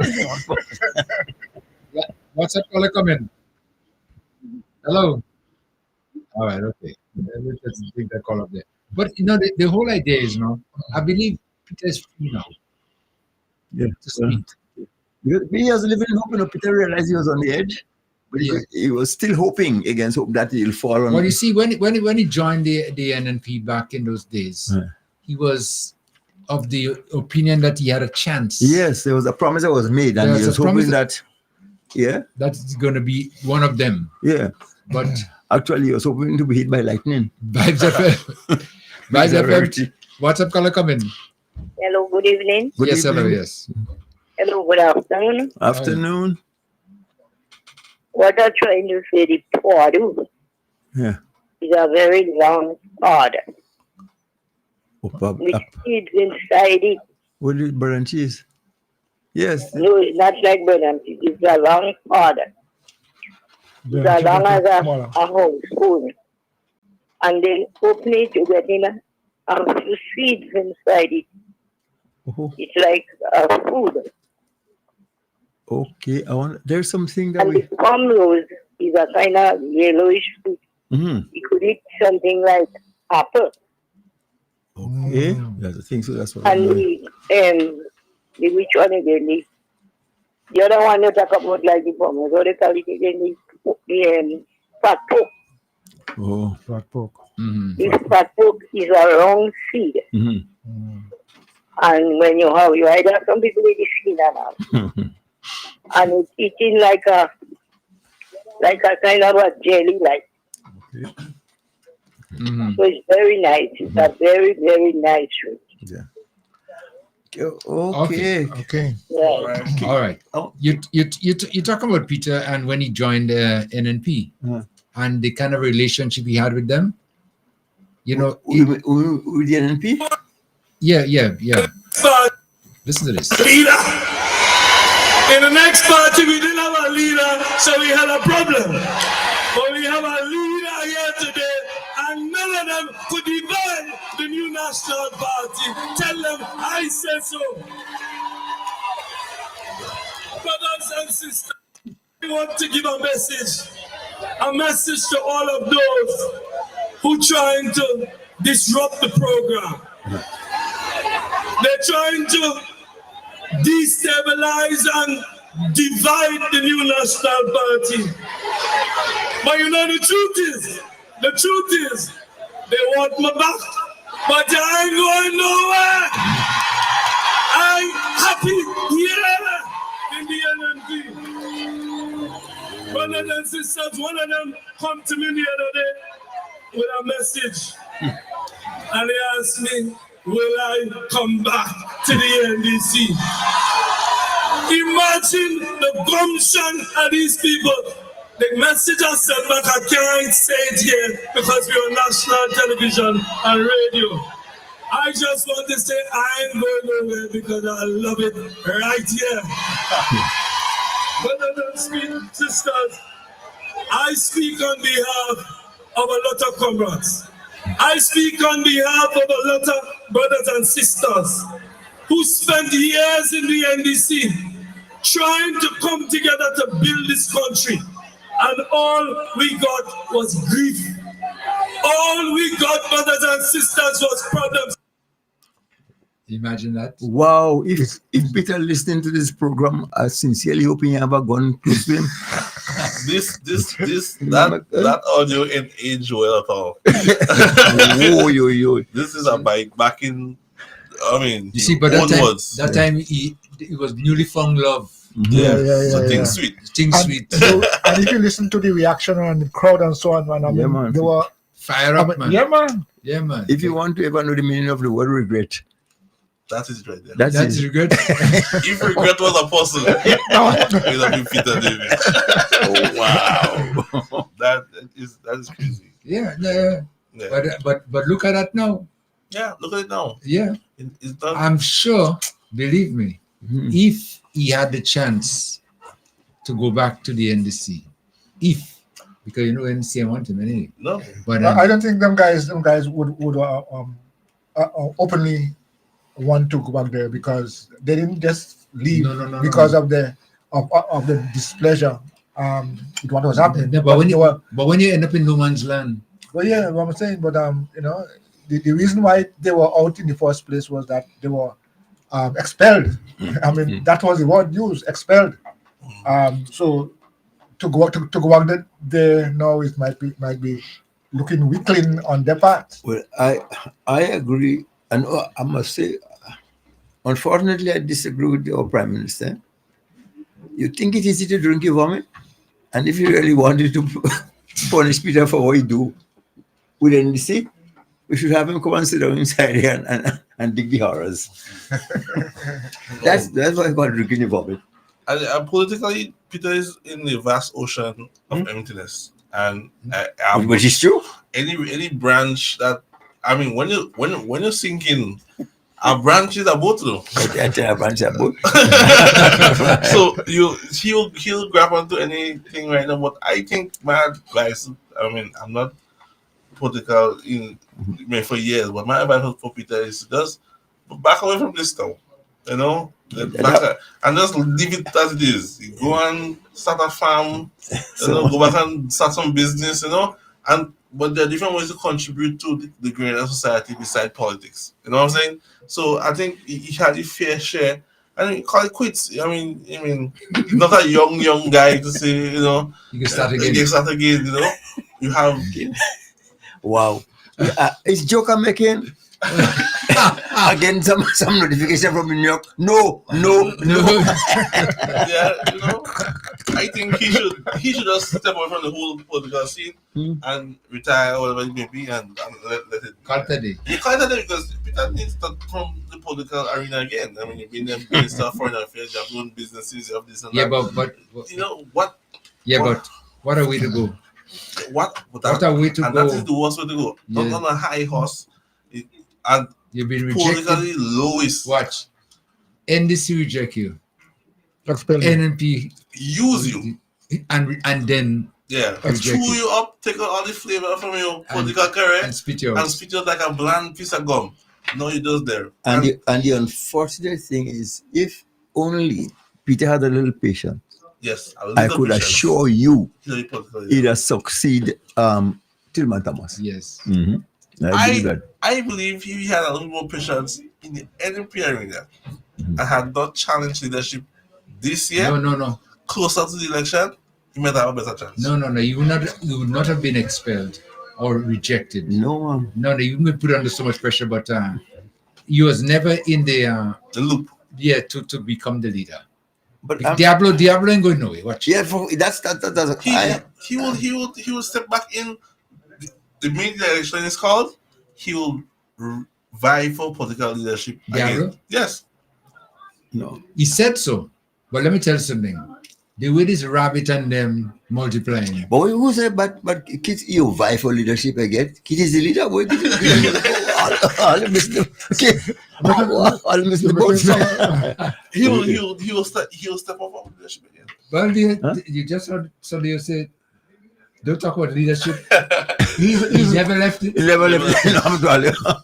Let me tell you, oh God. Vibes FM, what's up, caller? Hey, brother Kim. Yeah. college you can't. I didn't want to come back. When I was talking about Peter, don't mention anything with Peter. Still man in there, you know. He's not alive, you know.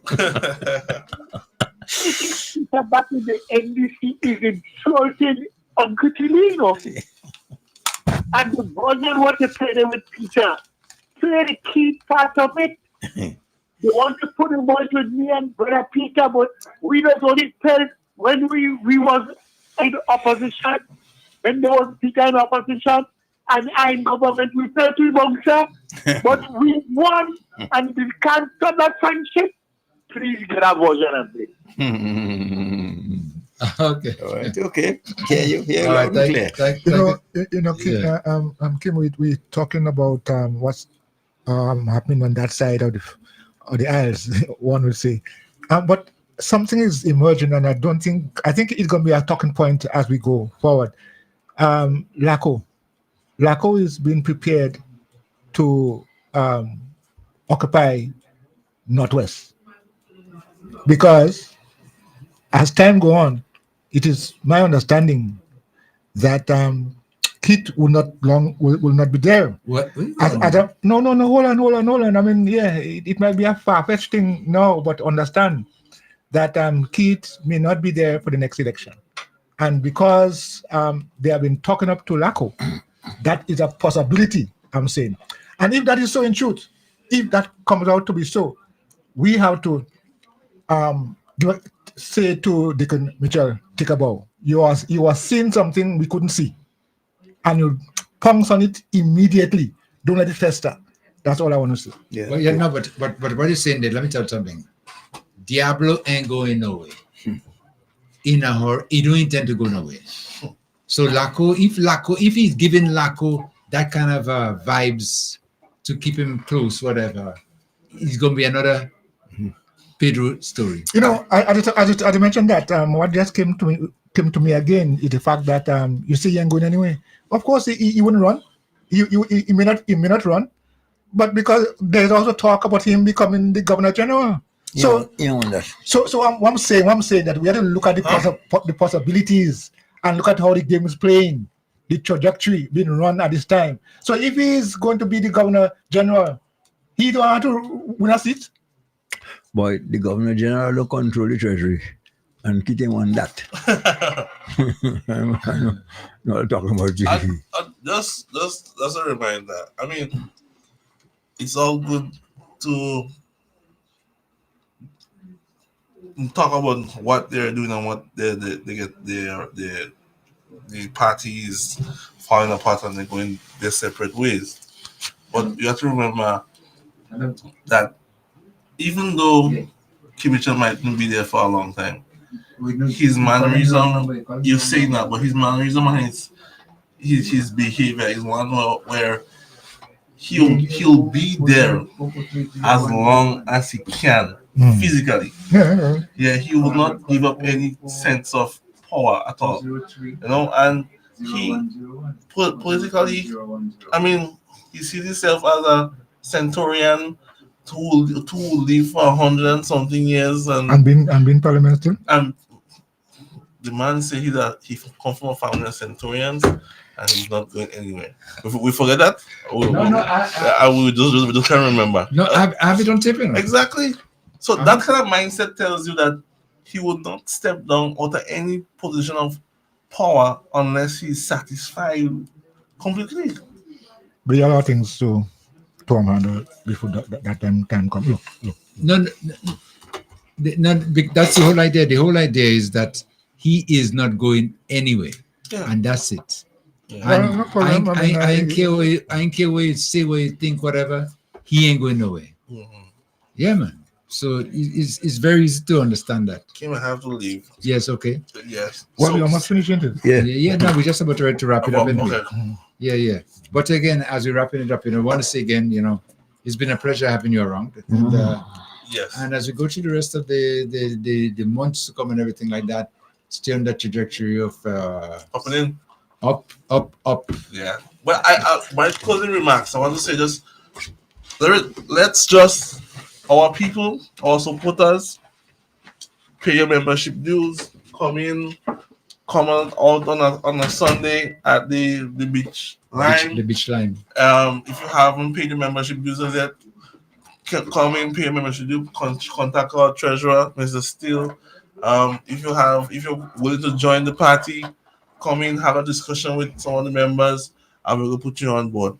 The idea is to grow our organization into an institution, and us as a party, we want to be able to win the next election and the other one to come, and so on, with the leadership that we have, and keep growing our country the way that it's going. I know let Grenada grow under the umbrella of the NEC and the leadership of Deacon Mitchell, and let Carrickle grow under the leadership of Tevin Addo. And finally, Koi. Yes, well, I want to say thanks for the level of conversation that we had today, and I think some of the issues that the callers shared, I think it was good for conversation, really. And I want to say to all those of us here in Carrickle, let us continue to build solid, build strong, build back better, not just the houses, but our own lives, because our own lives were disrupted in so many ways. So building back not just the houses, but building back our lives so that we can continue to grow higher and higher. And to you, Solio, your final words here. Well, it's in our interest to work together, because together as one, united, we're strong. So that's the message to all and sundry. Yes. Together we move forward. The views expressed on this program are those of the host and guests and not the views of this radio station.